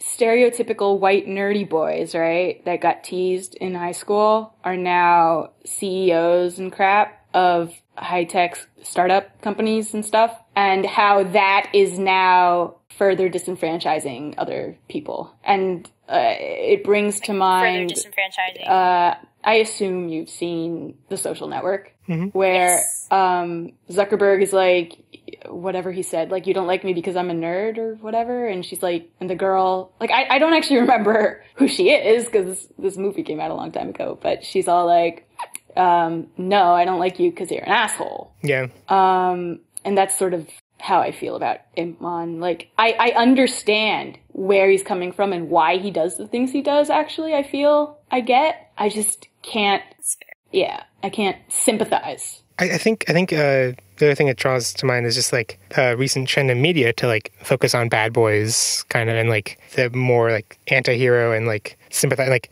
showing, you know, kind of how cool it is to be bad once you sympathize with them. And I feel like that is always very gendered. Yeah, and another thing actually, which is also a recent thing in American media anyway, is, or not media, news media, is the difference in how mass killers are portrayed. Yeah. So like you get a sympathetic background for like white dudes and not for anybody else. Yeah. Well, you get more like sympathetic backstory revealed or like covered in the news for like white dudes who have murdered several people than you do for like black dudes who have been murdered by police. Murdered. Yeah, like who get murdered without having any weapon or anything. Yeah. And like that's also how I feel about Impmon. Yeah, so I have a lot more to say about that, just because like I'll have in the show notes links to a podcast called On the Media that is done. Hard to find because I've done this like several times, but they I think repeatedly refer back to research that says that like, you know, the way that the media, so On the Media's podcast like and radio show that discusses the way the news media covers things. It was kind of like a meta discussion of news and politics in America, mostly in America, and I think all in anyway. And one of the things that keeps coming up is that like the way the media focuses on the narrative of the shooter really reinforces shootings happening, and focusing on the shooter's backstory and narrative instead of the victims, like kind of glorifies it in a way that like reinforces it. And so I mean, these studies that recommend like this is what news organizations should do. They shouldn't focus on the backstory of the shooters and the perpetrators, but they keep doing it because it's more like it's the juicier story. It's what people kind of demand at a short term kind of thing, but it's kind of messing us up long term. And I mean, I think it mostly has good intentions. Like the point of Impmon's arc is that he gets redeemed, and there is a feeling that if you can like understand troubled people, that like you can help them get through it and they will be redeemed. And like that is, or in the case of the shooters, like if you understand their troubledness, then like you can prevent it in the future with other people. And so like I think there's a good intention that is just like is not actually how it plays out in real life, that we like need to admit to ourselves at this point. Yeah. Which is like what is happening with Impmon, is like I think the show has good intentions in trying to show his arc. Yeah. But it's not perhaps the most helpful. Well, for some people. Yeah. Like we as a group are obviously super divided on this issue, and I'm wondering if it has to do with our life experiences. I mean, it clearly has to do with our life experience. Yeah, a little bit.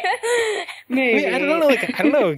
I guess we're divided in our like final impression of Impmon Story. Where like I totally see all those troubling aspects too. And Yeah. I mean, I think that's fair. I think Asher and I can see, like, the good thing, too. We're just like, it's not actually good in Impmon's thing. Yeah. Like, I get it. I really do. Yeah. It's just not what I'm interested in at this moment in time in my life. 聞こえていたよカウントダウンずっと前から Stray bits. Pew pew. new Digimon in this arc, we have Podigious, Sheep Deva, Vajramon, Ox Deva, Rapidmon, not as cool as Armor Rapidmon. It's true! Daomon, Indramon, Horse Deva, and Toad's a kid and not a monkey Deva. Right. Did you not remember that, actually? I mean, I was like, this is clearly not a child. Yeah. Whoops! Spoilers. Spoilers. Yeah, I was not particularly overwhelmed with any, like, none of these designs or anything was, I mean... Yeah. The names, on the other hand, are hard to remember. Names, on the other for some. hand. Yeah. Great. also doesn't, well, it's totally different aspect of names, but they could not decide how to pronounce Daomon. Yeah. That was annoying. Probably never figured it out, but that's okay. I mean, the distinction comes from, like, it's spelled with a T, T-A-O, but pronounced Tao, Taoism, Taoist. I think the translators were fighting. But I remember learning, like, the pronunciation I remember from this show is T. Yeah, but it's incorrect. I was really surprised that they even used Dao in, I think it was just the last episode. When I was reading notes, I think it said that, like, she's only referred to as the T in this episode, and later on it's always a D, which... No, I think that is false. Yeah, I think that's false, too, because I definitely remember... I feel like the toys were also the T. How would the toys have pronounced, though? I mean, it's spelled with a T. It would be spelled with the T. No, it's spelled with a T. It's always spelled with a T. It should be spelled with a T. It's just pronounced with a D. I mean, does this really matter? It's, yes. Yeah, it's like a... Isn't it? It's a real cultural thing. Yeah. No, but whatever. I remember learning about Taoism in, like, 9th grade and being like, wait, but Taomon is it's pronounced with a T. Mm-hmm. No, but I mean, like, the Japanese T and the Japanese D, aren't they pretty much the same? They're the same letter with a thingy on it, but you should still pronounce things right. Yeah. And since when has the Digimon been consistent? Never, but... Apparently in Japanese, it is actually, like, it's not, like, the katakana is a T, is a Tao, not a Dao. So that's, weird. Makes me wonder if, like, maybe the confusion is that the Japanese, I'm looking at the Japanese word for Taoism, and it's, okay, well, that doesn't really help, because it's like using the do reading of the kanji character, which I think is I get onyomi and kunomi confused, but I'm pretty sure it's the Jap, because it's like dokyo, which is not like Dao comes from like the Chinese reading of the character, right? I believe so. Yeah, like, I don't think there is like the character that means like road, way, street in Japanese is the character for Dao, and the readings, none of them are there. It's either Dao, Tao, or Michi. So I don't know. I don't know where this confusion came from. I would guess that I don't know if, like, especially the intersection between Japanese and Chinese, to know, like, when they're writing this name in Japanese, they would have been looking at, like, how it was spelled in Chinese. But, I don't know. I guess they're looking at how it's pronounced in Chinese. Anyway, it's also weird because, like, Henry's dad's codename was Dao or Tao when, like, the monster makers meet up. And I'm like, isn't this kind of weird? Because you already have a Digimon who's named this, and it's not related to you at all. Any other comments about the new Digimon? Not really. I like the Toad's a kid disguise. It always creeped me out when I was little, actually. It's still creepy. Still creeps me out. Yeah. Especially the one scene where they're, like, walking and he's just, like, there in the shadow. Like he's in the group shots and they don't notice for a while. Yeah. They're like... And then when he just, like, starts screaming out of nowhere, like, I'm not okay with this kid. It's less bad now that I understand that he's not a kid. So, I was wondering if you guys thought if you thought that the different ways the blue cards manifest for the kids, which we haven't really talked too much about the blue cards, which I feel like is the highlight of these episodes, and we barely talked about them. I mean... But, like, I'm wondering if you think the different ways they manifest, says something about the characters. Oh, probably. Well, Takato uses one that Kazu drew. Which is That's like, which is great. Yeah, I really liked that. That was my okay, Kazu, you're okay moment. What I was unclear about that was that, like, did it eventually working come from Takato trusting Kazu, trusting the card, or did it come from him? Because he had a moment with Calamon, was like, Calamon, we got this, right? Probably all three. Probably all of it. I only said two things. Oh, well then trusting Kazu and trusting Calamon. Like, I think it's both. What happened? How did Henry get his card again? I know that he like was skeptical of it and put it in the thing. And... So Henry's card I had the most frustration with because it's Shibumi drops it on a street randomly, and then it just like ends up through like the network of trading cards. Henry ends up with it. I think like Kazu has it and gives him like, just take his card, and they think it's a counterfeit in the dub, which isn't in the Japanese version, but they think it's a counterfeit, and they're like, we don't want this. And then Henry. Well, that would make a lot more sense if they thought it was a counterfeit, because I was mostly like, I know you've only seen this card once, but like, I still want you to pattern recognize what it is. No, they didn't think the blue card was a counterfeit. They thought that it was initially a card that they, in the dub, said it was fake, and the Japanese version they said it was just useless. And then Henry scans it into his thing, which is my joke about, like, he is skeptical and then just scans it into Terriermon. Like, that's not what you should do with... Anyway, really they should have viruses and, like, worms and stuff with all these cards. But anyway, he scans it and then it turns into a blue card. And I guess maybe he could, so we think it's, like, think it's a counterfeit or something at that point, but like at that point it's done something magical, so like I don't know. So it probably was a counterfeit. But I think it ultimately reveals Henry's cautiousness that he like has it and like noticed that Takato uses the same thing and he like is still wary about using it for a while. But I hate how like Shibumi's strategy of just dropping a special card, like it's not gonna how do you guarantee it's going to end up in any of the Tamers' hands? Like, well, that's what I actually like about it. Not sort of, because it comes from Shibumi rather. Shibubi. Shibubi is Angelomon's alternate name. You guys name dropping some dude I don't know yet, like. Wait, Shibumi? Yeah. They definitely, like, Henry and his dad talk about it, don't they? They talk about it. They've mentioned him. We don't... But the show did not reveal that it was him yet. I think it did, because he has the same color coat. Yeah. Like, when they show, like, the monster makers, like, they show him in, like, a yellow coat, but without a face, and it's like... Oh, I definitely did not. I think also Henry's dad says, like, this is a code from Shibumi, I think. Yeah. It's hard to remember because it's been a while since I watched the first 3 episodes, and it's just a fact I remember happening, so, this like... all seems plausible, and I just did not, put them all together. Well, Shibumi's actually Impmon's codename, and Impmon was one of the monster makers. Right. Is that it's Henry's kind of deal is that his connection to Digimon is also his connection to his family and his family's connection to Digimon. So like him getting his card more or less from Shibumi is cool. I like the historical ties for Henry. Right, and so how did Rika get hers again? Because I also really remember that. She like Cubemon's being attacked, and then she just looks in her deck of cards, and there's a blue card in there. Yeah, it's possible. Rika's just like, I'm the master of cards, got this, yeah, I'll just do that, and yep. That's what's up. Yep. Well, you know, it's a battle thing. Rika's exceptionalism. Hard at work. I have a small and short geography corner we haven't had in a while. Okay. So they go in episode, which one is it? It's the first one, right? I don't know. With Podigious, the first episode 17, they go to Akihabara, which... Except, how do they say it? Okay, so I think they're various different ways. I remember the one that stood out to me the most was in the next episode. In the next episode, Riley refers to as... Akihabara, yeah. Yeah. And anyway, I assume a lot of, like, if you're, like, a hardcore anime fan listening, you know what Akihabara is, but if you aren't, it's a district in Tokyo that is, in a recap, referred to as Nerd Mecca, because it's, like, I don't know, it's just, like...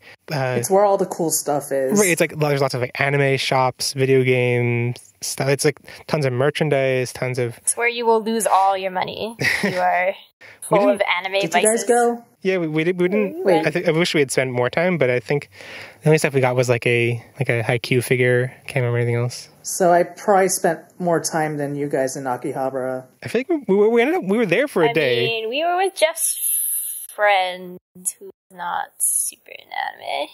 Yeah, it's a little tough because like there's so much anime stuff, and like there's also game stuff. So he was interested in the game stuff, and we were like, but there's so much anime stuff, and it's like you go through every floor, and they're just like shops in every, like, there are like 5 shops in each floor, and you look at each one, it's just like, some of it starts to blur together because like all these anime girl figures like look the same. Like, what is even the difference between these things anymore? But there's cool stuff we didn't get to go to that I wish we had seen. I can't remember, but I wish I went to a cafe or something. Oh, we went to a maid cafe in Akihabara. I know you did. I was like, was that in Akihabara? Yeah, it was. It was something. It was a thing that happened in my life. But yeah, basically, if you are a fan of anime or video games and you go to Japan, you go to Tokyo, then Akihabara. Since I made fun of Riley for mispronouncing it, I think we're all just Akihabara. It's definitely a place you should go to, and it's cool. It's weird how they went there in the show, and like I did not remember this at all from like as being like when I was a kid, because it's just like they just go there because it's a place where there are lots of cards, and I think it's also like Akihabara is also known for like being a center of like trading card stuff. But since I don't really know much about trading cards, I didn't really. I mean, I don't think that I understood as a child that like fictional shows reflected real places, or that they could. I feel like I definitely got that ingrained in my head because of Tokyo Tower, at least. It's like when the same like weird Eiffel Tower building keeps showing up in Digimon, in the Card Captors, in like all these different shows, and you're like, Don't think I was that intelligent as a child, quite honest. And the second real world location is Riley's swimming pool, which I recognize as okay. It's the we'll have pictures in the show notes to pictures that we took of this building. It's actually like a hotel that's next to the Tokyo Metropolitan Government Building, the Hitmos building, and it's like apparently the setting of Lost in Translation, which I feel bad because I haven't seen the movie, so I don't even know what Lost in Translation's like podcast title is based on, but. I mean, it's fair enough. There are multiple puns going on there. It's fine. But I mean, people say it's a really good movie, Lost in Translation. So, I can't think of Lost in Translation without thinking of the podcast now. Yeah. But it's apparently a really fancy hotel, and yeah. I am confused. Okay, if I asked you so one of the episode titles, I think it's the first one, is titled Duel with the Devas. Sorry, Duel with the Deva, which they got singular for some reason. What is it a reference to? Is Duel with the part? Like the whole, like, what is the title a reference to? Duel with the Deva. Does it have to reference something? I'm just curious what your... Sounds like it does. Right, I'm curious, because like, when I looked it up, Digimon Wiki says it's a reference to a documentary titled Duel with the Devil. I was going to say devil, but I was like, I don't know why. Right, but that's the weird thing. I tried looking at this documentary, and IMDb says it came out in 2006. So... Well, I just... that's like 5 years after. I just feel like Duel with the Devil is like... Is it a phrase? Alliterative, and yeah, I don't know. Is it just a phrase, though? Like that you, when you're like, doing too much shady stuff or something? I couldn't find it in like idiom dictionaries. Anyway. There's a song, I think. That's also possible. Some song by... There's now what? Book called Duel with the Devil, the true story of how Alexander Hamilton and Aaron Burr teamed up to take on America's first sensational murder mystery. I think it also came out recently. Yeah, it came out recently. It came out like 2 years ago. Yeah, I'm just saying. I think that if multiple things are like named that, then it is just a thing that... Right, but like, what are they, like, it's like this weird, like, cultural thing that is referenced, but I can't find. The song Duel with the Devil came out in 2001, so that's kind of too much of a coincidence. I just have dueling banjos stuck in my head. Yeah, this came out in October 2001, so I doubt it's based on that. Anyway, my last comment in Stray Bits, I thought it was cool. We meet the Monster Makers, and they actually seem to be fairly diverse, especially for like a team of programmers. That was good. Both on the gender and nationality and race front. Yes, they did good. It was magic. Yeah. And also, if you're curious, there is I don't know what you call it. It was like a one-shot, like a short story, I guess, written by Konaka. Not like officially translated any way, but you can find fan translations online about the Monster Makers / the Wild Bunch, the title in Japanese, and about their like the initial experiments and stuff that led to this. And I don't know, not as a kid, this was like a couple of years ago. I don't know why I said as a kid. My first job out of college was working at Apple, and the book is titled like Digimon Tamers 1984, which is a reference to when the Macintosh came out in 1984. And it's supposed to be like, and there's like a vague reference to like one, I forget who it is, one of the characters. I think it's the Daisy, I think is like, I joined this team even though I had an offer from some hippie in Cupertino, and So it doesn't directly refer to Apple, but at the time I was like, I'm going to work for Apple, and there's a Digimon connection. And Wow. wow. I just said one more comment about the monster makers, and I think it's really kind of gross how how friendly he is towards them, and how he's like, you're not responsible for this, even though like they created them. He's like totally rational. And it just seems like in contrast to his behavior in the last chunk when he just like tries to strangle Henry. I just think there's something to that, like the way he treats adults who like clearly have a direct hand in this. As being like, you're not responsible, don't worry about it, like it's all cool. And the kids, he's like, you kids, it's all your fault, you ruined everything. And like, I think it's an act. I think he must. Yeah, I think it's his bosses are probably like, you have to be nice to these people. I assumed it was like he was like getting these people together was not like, forcing them to be bosses. It was like his strategy. Well, I mean, it might not be his bosses, but he also wants something out of these adults, and he doesn't want anything out of the kids. He wants them to go the frick away. Yeah. So, I mean, strangling them is one way to do that, I guess, but like... You can't really strangle adults. It's a little extreme.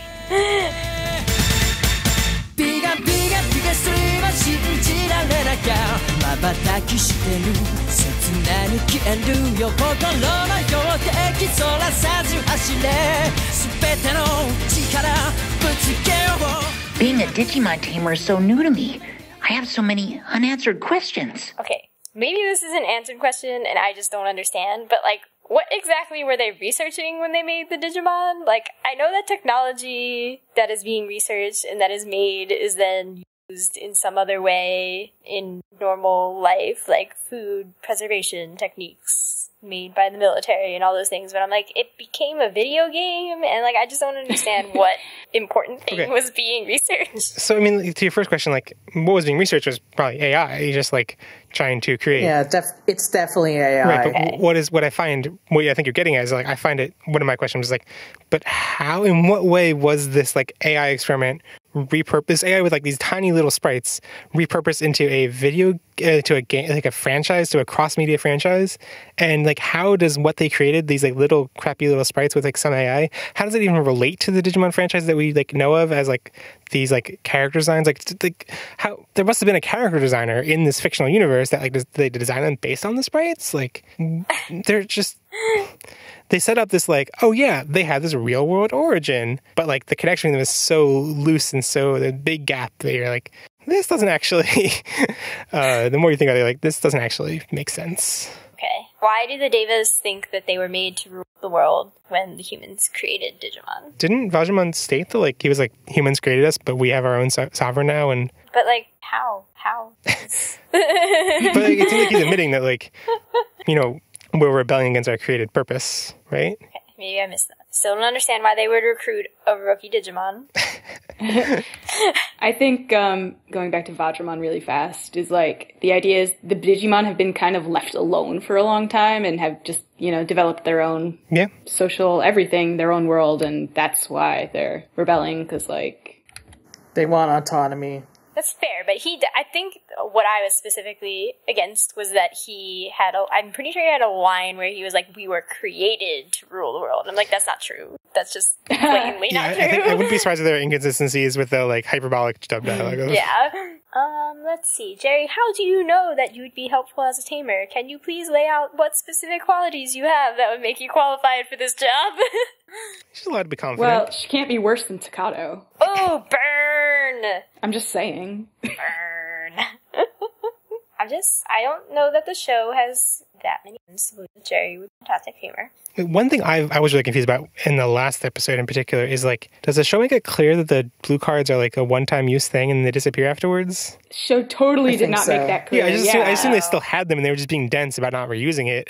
Yeah. Yeah. Because, I don't remember how it plays out. Like, do they keep making, or like, does it keep like, does a card turn blue every episode? Do they, like, what I thought happened was they just had a blue card, each of them. That's what I thought too, but they did not make it clear. Yeah, because then why doesn't Kato have it? Is the question? Yeah, like they should, he should have, he shouldn't have had to like, especially when they're swiping through every card. Yeah. Don't they also imply that they're just like regular Digivolution cards that they bust out and swipe? Well, yeah, there are Digivolution cards in the card game. Yeah. And they definitely use them at one point in the last chunk for Champion Evolution, but I just assume it doesn't work for Ultimate Evolution. Okay. I mean, that seems like a BS rule, but sure. Doesn't seem to be estimated because it's like, obviously in the card game, you wouldn't just need, like, it needs to be a bigger requirement to the next stage, you know? But if you were already a champion, why? I don't know. Like in Cyber, you need to, like, reach either the requirements for going from champion to ultimate are much bigger than going from rookie to champion. So, like, you know, it might not, like, for rookie to champion, it's one Digivolution card, and I don't know. Actually, wait, you're talking about the card game, right? I guess. Yes. I vaguely remember the card game, like, rookie to champion is definitely simple, but champion to ultimate or ultimate to mega was really, really complicated, and you need, like, specific cards. Can we just, like, pause to reflect about how silly the gallon of ice cream lesson thing was? Which was, like, the explanation for why the why the Devas might be good, but not, like, why they might be misguidedly good instead of just purely evil. And Henry's teacher, the lesson was, sometimes you eat a gallon of ice cream, then you come to regret it later, and that's morality. It's great. I don't know what you're talking about. On par with Cody's grandpa's. Yeah. There's a weird parallel between Cody and Henry, especially in these episodes, like, with them both having, like, kendo or, what was it, Tai Chi? Did they say it was Tai Chi? Is he Tai Chi or Kung Fu? I'm not sure. I don't know anything in that field. Wonder if I could look it up. But yeah, what's up with Renamon and Vajramon? Like, they disappear at the end of an episode, and they show up like an episode later, almost an episode later, and they're like, "Oh yeah, let's start our conversation now." Like, what were you doing for like a day? Exactly. I'm like, wait, so you didn't need to go anywhere with him then? Like, what were you? What just happened? Yeah, that was awkward scripting because they wanted us to see their entire conversation. It's didn't want to flash back, I guess. I don't know. Henry is a Tai Chi student. Which is what's the word I'm looking for? Ironic, because Takada is a Tai Chi fanboy. I knew that. Wow. It was sad.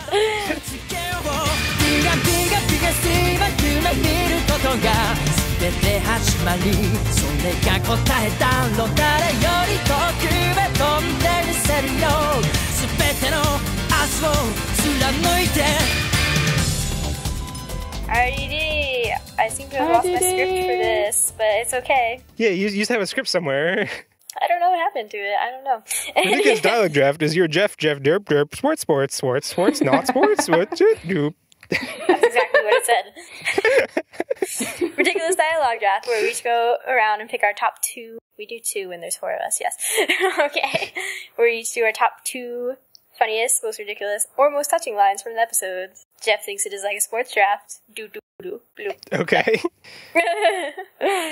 Alright, so my quote is from episode 19, which is where all of mine are from. That one had so many. It was so much better. So, the first part is Impmon. And he goes, That laugh! I've heard that before! Calamon is like, People laugh at you a lot, huh? No, it's funny when it's Calamon. Yeah.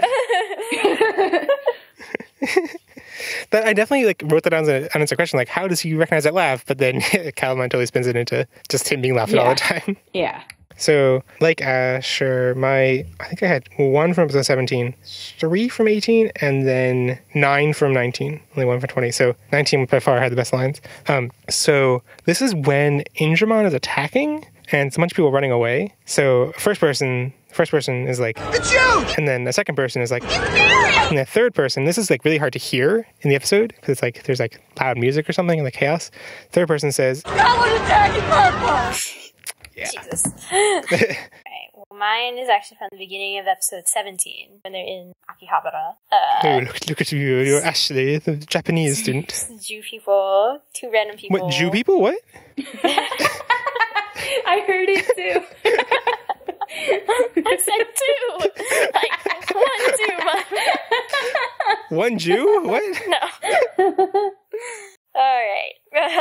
So, first random person says, It's 3 for the price of 2. And the person who's buying stuff, I guess, is like, I don't even want 1! I think that completely summarizes Akihabara. Now it is Andrew's turn. Okay, I'll go with episode 19, and it's when Impmon is confronted by the police officers, and the first officer says, Down off the car and take off the goofy suit, kid! And then officer 2 says, Should we tell him we weren't issued any ammo, sir? And then the officer says, Just can't hear you. I don't don't know how you made it through the police academy. Got that one down too. All right, my turn again? Mm-hmm. All right, this one is obviously from episode 19 because I don't have others. So, Takato says, Have a good night, Jerry. And Guillemon says, Have a bunch of good nights, Jerry. Yes, Guillemon. And it's just so cute. Yes. Okay, so this one's from episode 19, and it's Impmon says, Put me down, you ugly furball! And Renamon replies, Or what? You'll use that little flame of yours to boil water and make me some bad tea? I was actually going to pick that one, so you beat me to the picking of that one. Good. How dare you. Duh. Ooh, okay. This one is also from episode 19. I don't know where it is from, though. But, I guess they're talking about the monkey Deva boy.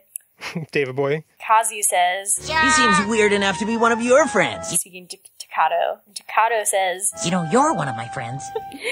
I had that one written down too. Takato actually has some great sass, but yeah. But that was a good little exchange. So I'm gonna go with this one in episode 18. I think it's right, Terriermon senses that Vajramon's back. So Terriermon says, He's back. Huh? I can sense him. You mean Vajramon?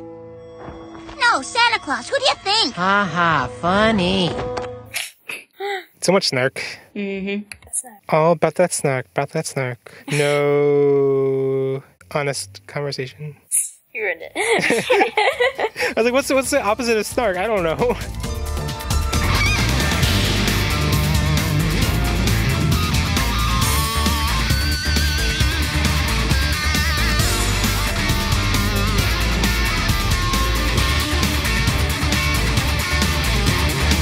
Okay, so now on to our penultimate segment this episode, which we have always called Snug as a Plug in a Rug, where we plug things. We'll start off by plugging something that, when did I start? A couple weeks ago, but it's definitely since our last episode, I have become addicted to, which is Hamilton.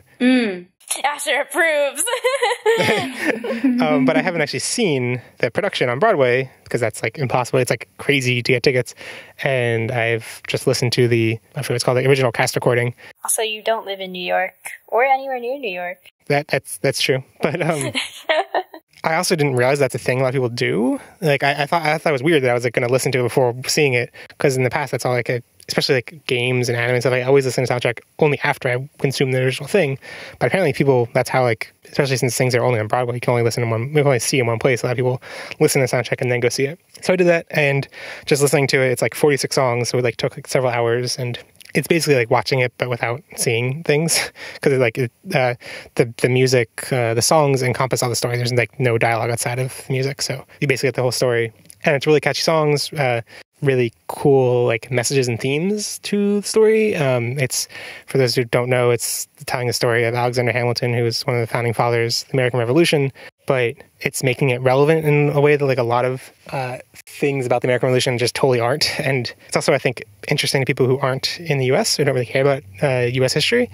And yeah, it's just there's so much in US politics about interpreting the founding fathers' vision for things that are so archaic, and I think it's really cool and important to analyze their life from a perspective what is relevant to today. And there's so much stuff that you wouldn't think is relevant but is, and yeah, and it's really catchy and really good, and yes, you should go listen to it. But I probably need to stop listening to it because I'm going to get sick of it.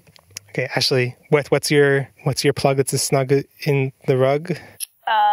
Well, before y'all linked me this Escaflowne Kickstarter that I'm blowing all my money on. And by you mean me.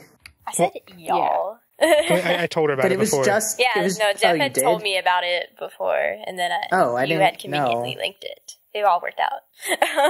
I was going to say Fushigi because that has also just recently been put on Crunchyroll. Just watch all the old anime. Please just go do that.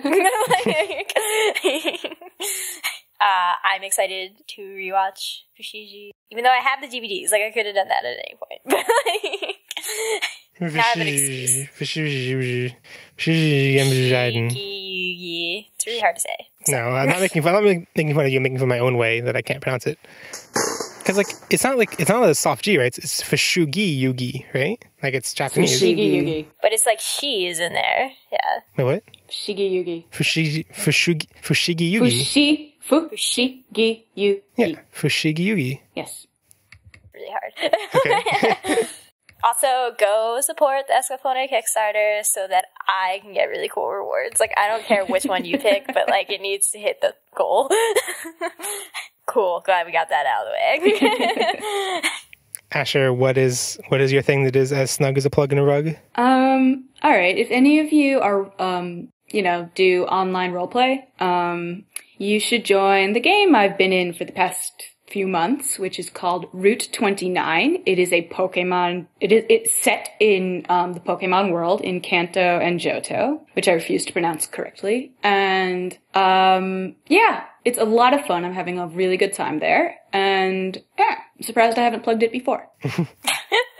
Cool. Andrew? Okay, I'm gonna plug a day drama on Crunchyroll called Mr. Nietzsche in the Convenience Store. I watched the first 5 minutes of this, and so I wasn't sure if, is it worth watching the whole thing? It's a comedy based on a manga. Well, explain the premise. Basically, it's a bunch of convenience store workers doing the night shift.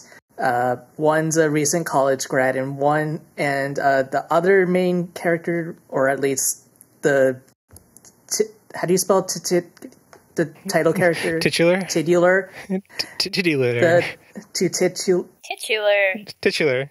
Basically, the person who is Mr. Nietzsche is a Buddhist student who's really quirky and so forth. So, his name is Nissan, so the other character just calls him Mr. Nietzsche, since he does a lot of weird philosophical stuff. Right, so the title, or the initial joke that I saw comes from the fact that the common phrase in Japan and Japanese is when you're a store, the customer is God, and so that's how the employees are supposed to treat the customer, the customer is God. But this worker is God is dead and just doesn't treat the customers well, and that's why he's Nietzsche, because God is dead. Yeah, right. But it doesn't really abuse that joke after that. Okay. That joke never comes up again. Oh, I assumed it was the center of the show. It's not. The center of the show is the antics that happen at this convenience store. So you have the two students doing the night shift. You have their manager who is really quirky and slacks off all the time.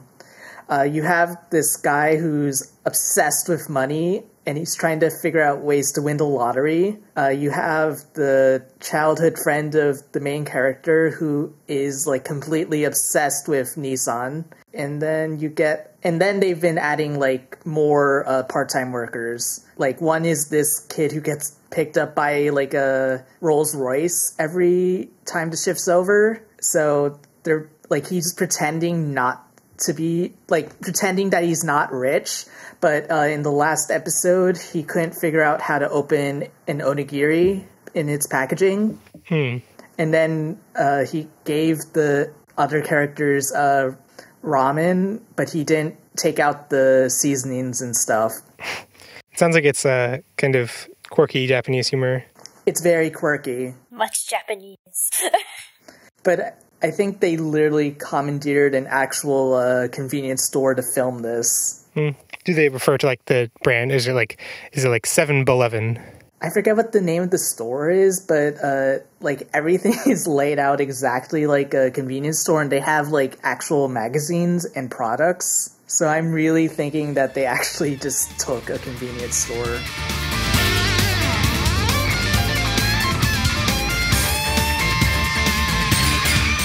Now we're going to close this episode like we close every episode with a quote from Jaden and Willow Smith. So I'll be reading Jaden's line, and Ashley will be reading Willow's line. And if you are unaware, your whole childhood, your whole life can pass by in 6 seconds, but it's also such a thing that you can get lost in. Because living. On that note, let us know what you thought about this episode in our comments at podigious.com/305. Or check out podigious.com/305 to get detailed notes for all the characters, links, and media we referenced. In addition to general episode comments, there are lots of other ways you can be included in next week's feedback episode. Leave us a voicemail answering our question of the week. This week's question is, how do you feel about the use of the Digimodify cards? You can either call 913-KALUMON or send an audio recording to Podigious@gmail.com and keep them under 90 seconds to be included on air. If you don't feel comfortable sharing your voice, write out your response, and we'll have Robotmon read it on air. Leave a review in iTunes for us to transgarble. Rate the episodes we covered and vote on your RDD picks at podigious.com/305. Share the unanswered questions and RDD picks you would have chosen for these episodes on our forum at forum.podigious.com. For all feedback, if you would prefer to remain private, just mention that you don't want your name read on air, and Tumblr asks are an easy way to send feedback anonymously. Podigious is made possible with the support from our awesome Patramon, Amanda Angelomon, Andre Ledukemon, David Graumon, Eric Angemon, Joe Keto, Jack Santa Agumon, Kailunamon, Sam Kruagomon, and Stephen Patamon. If you want to become a Patramon and support the show, you can join Patramon Party, our private Slack chat group, for $1 a month. You can get monthly stickers for $5 a month, and you can get early episodes for $10 a month. We also have a lot more rewards and goals, so check out patreon.com/Podigious. You can find us on Twitter, Tumblr, or Facebook to keep up with the Digimons and get funny images and GIFs related to the show. You can find me on Twitter at JeffOnlyJeff. Ashley, where can they find you? Ashley00 on Twitter. And Asher? Asher Dashery at Tumblr. And Andrew? Phantom Cellist F at Tumblr. You can also find links to all of our social media accounts at podigious.com. Our Kalumon artwork is by the awesome Mary Cagle. She's Cube Watermelon on Tumblr and Twitter. You should also check out her web comics, Let's Speak English, Sleepless Domain, and Kiwi Flips. Share the podcast with your friends who insist on proving their worth by fighting a giant horse. Next time on Podigious, the Trivirus is back. Bye. Bye. And remember, never stop digivolving. ピガピガピガすれば夢見ることが全て始まりそれが答えたのわらピザピガすれば全速力で未来も今も駆け抜けろ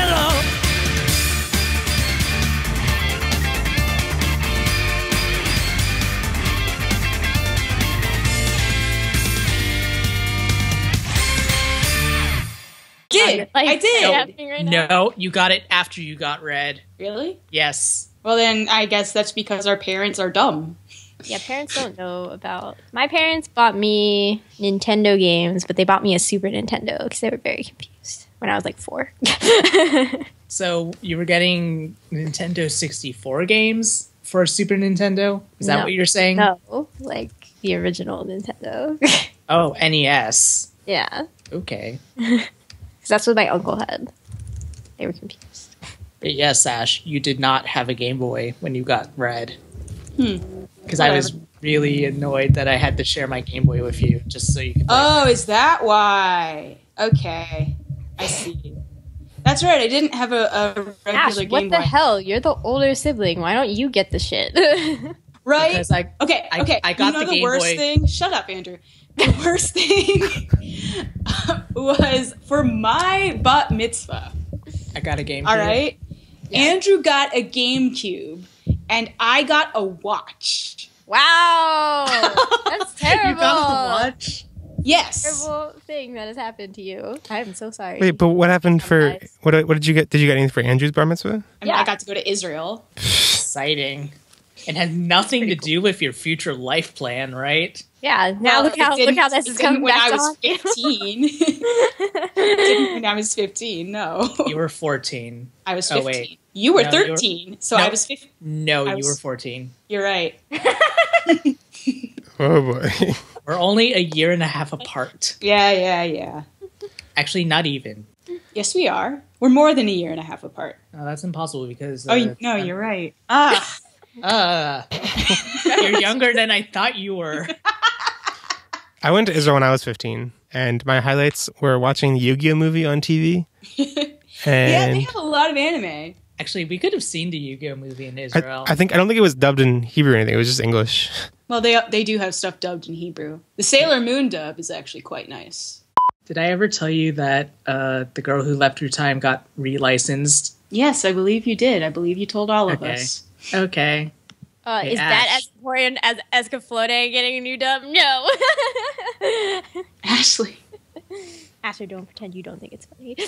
I think it's funny, but I don't think it's worth it. $400, Ashley.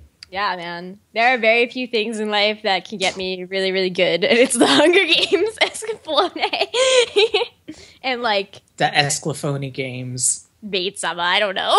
Like, they might be the only two things that can... No, the new Patreon reward is see Jeff mess up on something. They don't need to pay for that. Whoa!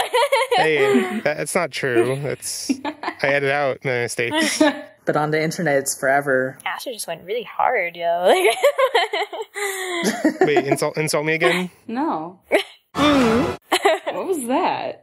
It's Ken whimpering when he gets slapped by Yoli. Right. Back in episode, 20-something. Back in, 2 years ago. I'm just saying I could have gone to services today. Oh. Stop being such a Sorry. Jew. Stop being such a Jew? Yeah. I try to think of things that rhyme or something, and nothing rhymes with Impmon. I keep coming back to Imp the Pimp, and I'm like, that's not good. No. Absolutely not. Jeffrey, why are you not doing the introducing? Is this purposeful? Do you have a really witty thing? No, I don't recolor because I can't see the colors. Seriously, how do you play Cyber Sleuth? I don't understand the elements. I just don't. And I try to just look at every special attack and see if it's good or if it's super effective or weak or whatever. But I can't tell the shades of the little if the thing's blue or red. I mean, I can tell if it's blue, if it's extreme blue or extreme red. But it's an overlay. It's semi-transparent. So then it's well, I don't know. Is this supposed to be bluish? Is this supposed to be reddish? I don't. Seriously, it's not possible for you to play the game.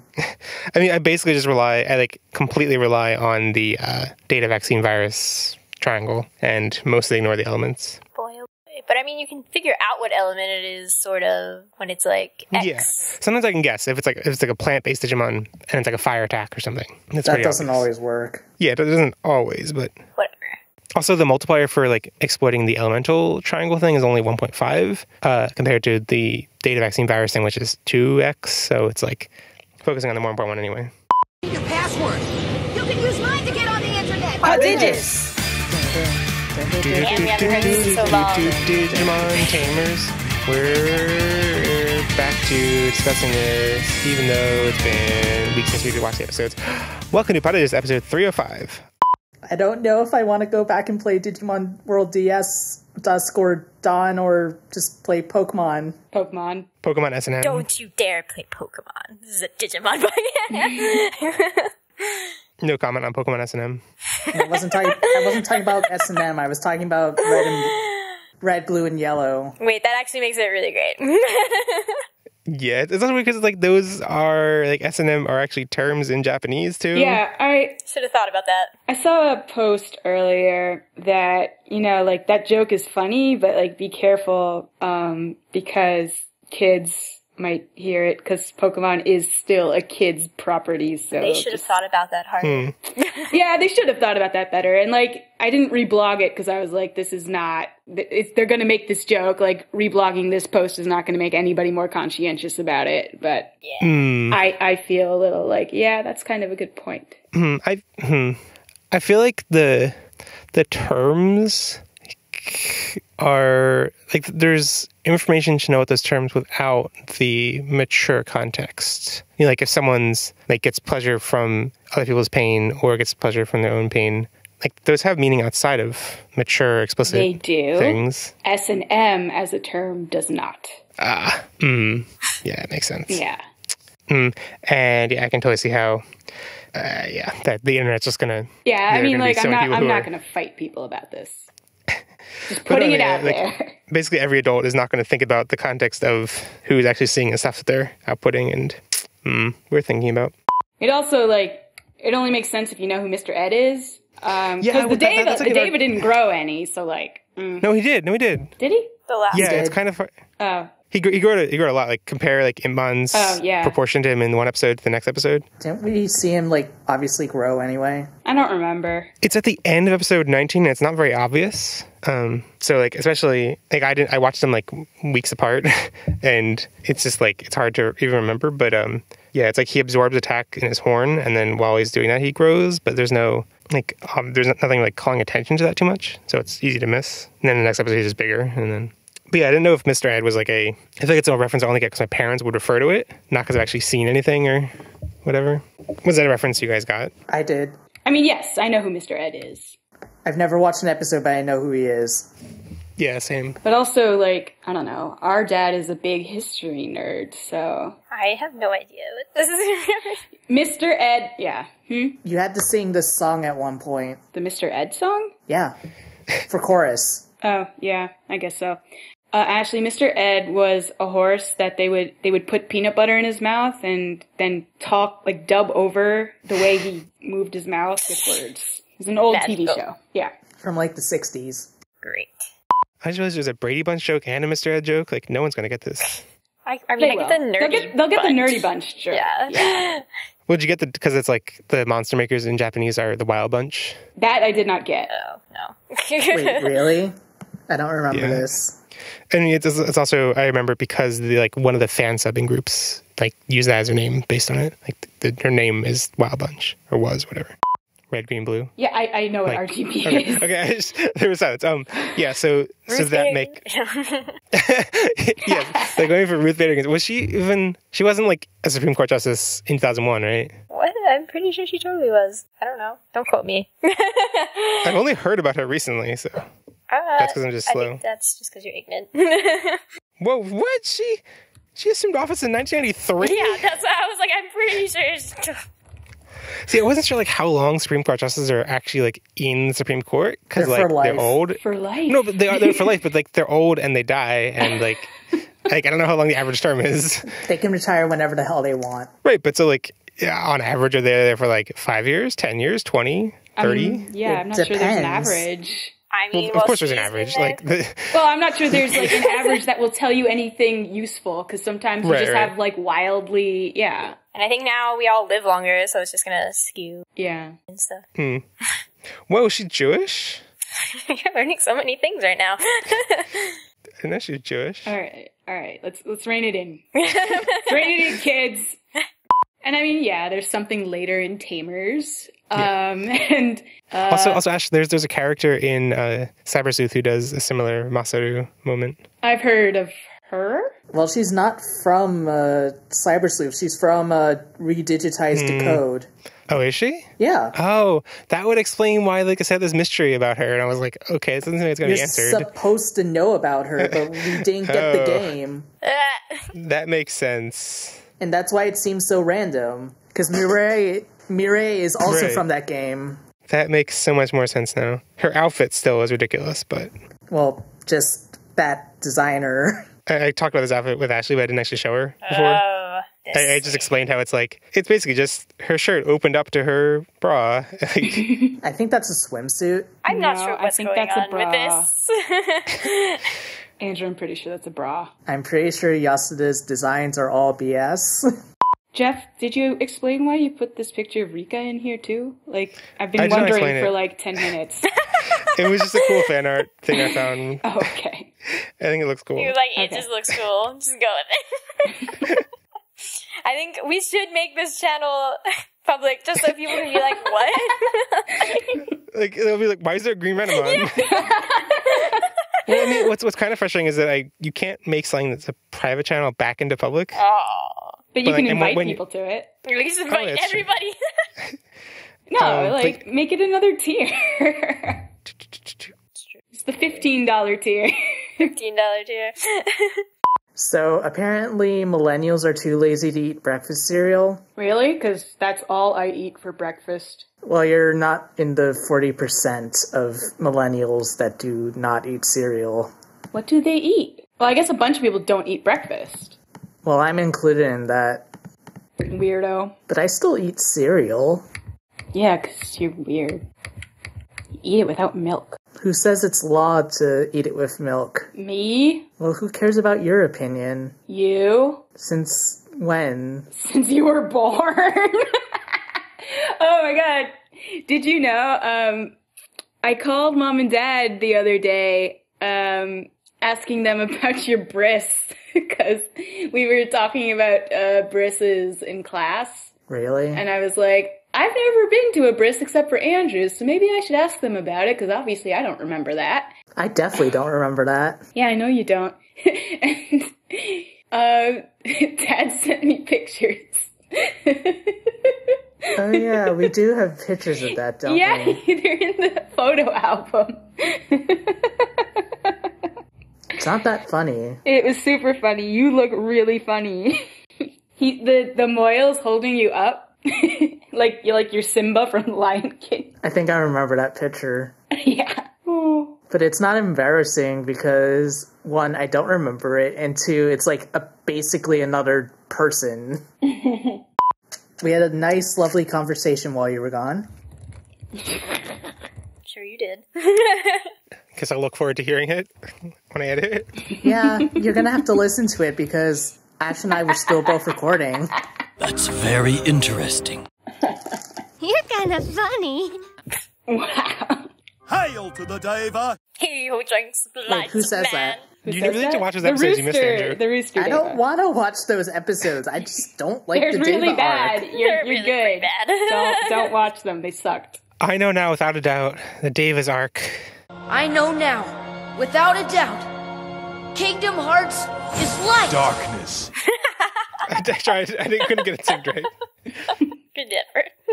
I know now, Pretty good. without a doubt, Kingdom Hearts. Darkness. No, I missed Nope, the you is. missed it. Supreme darkness.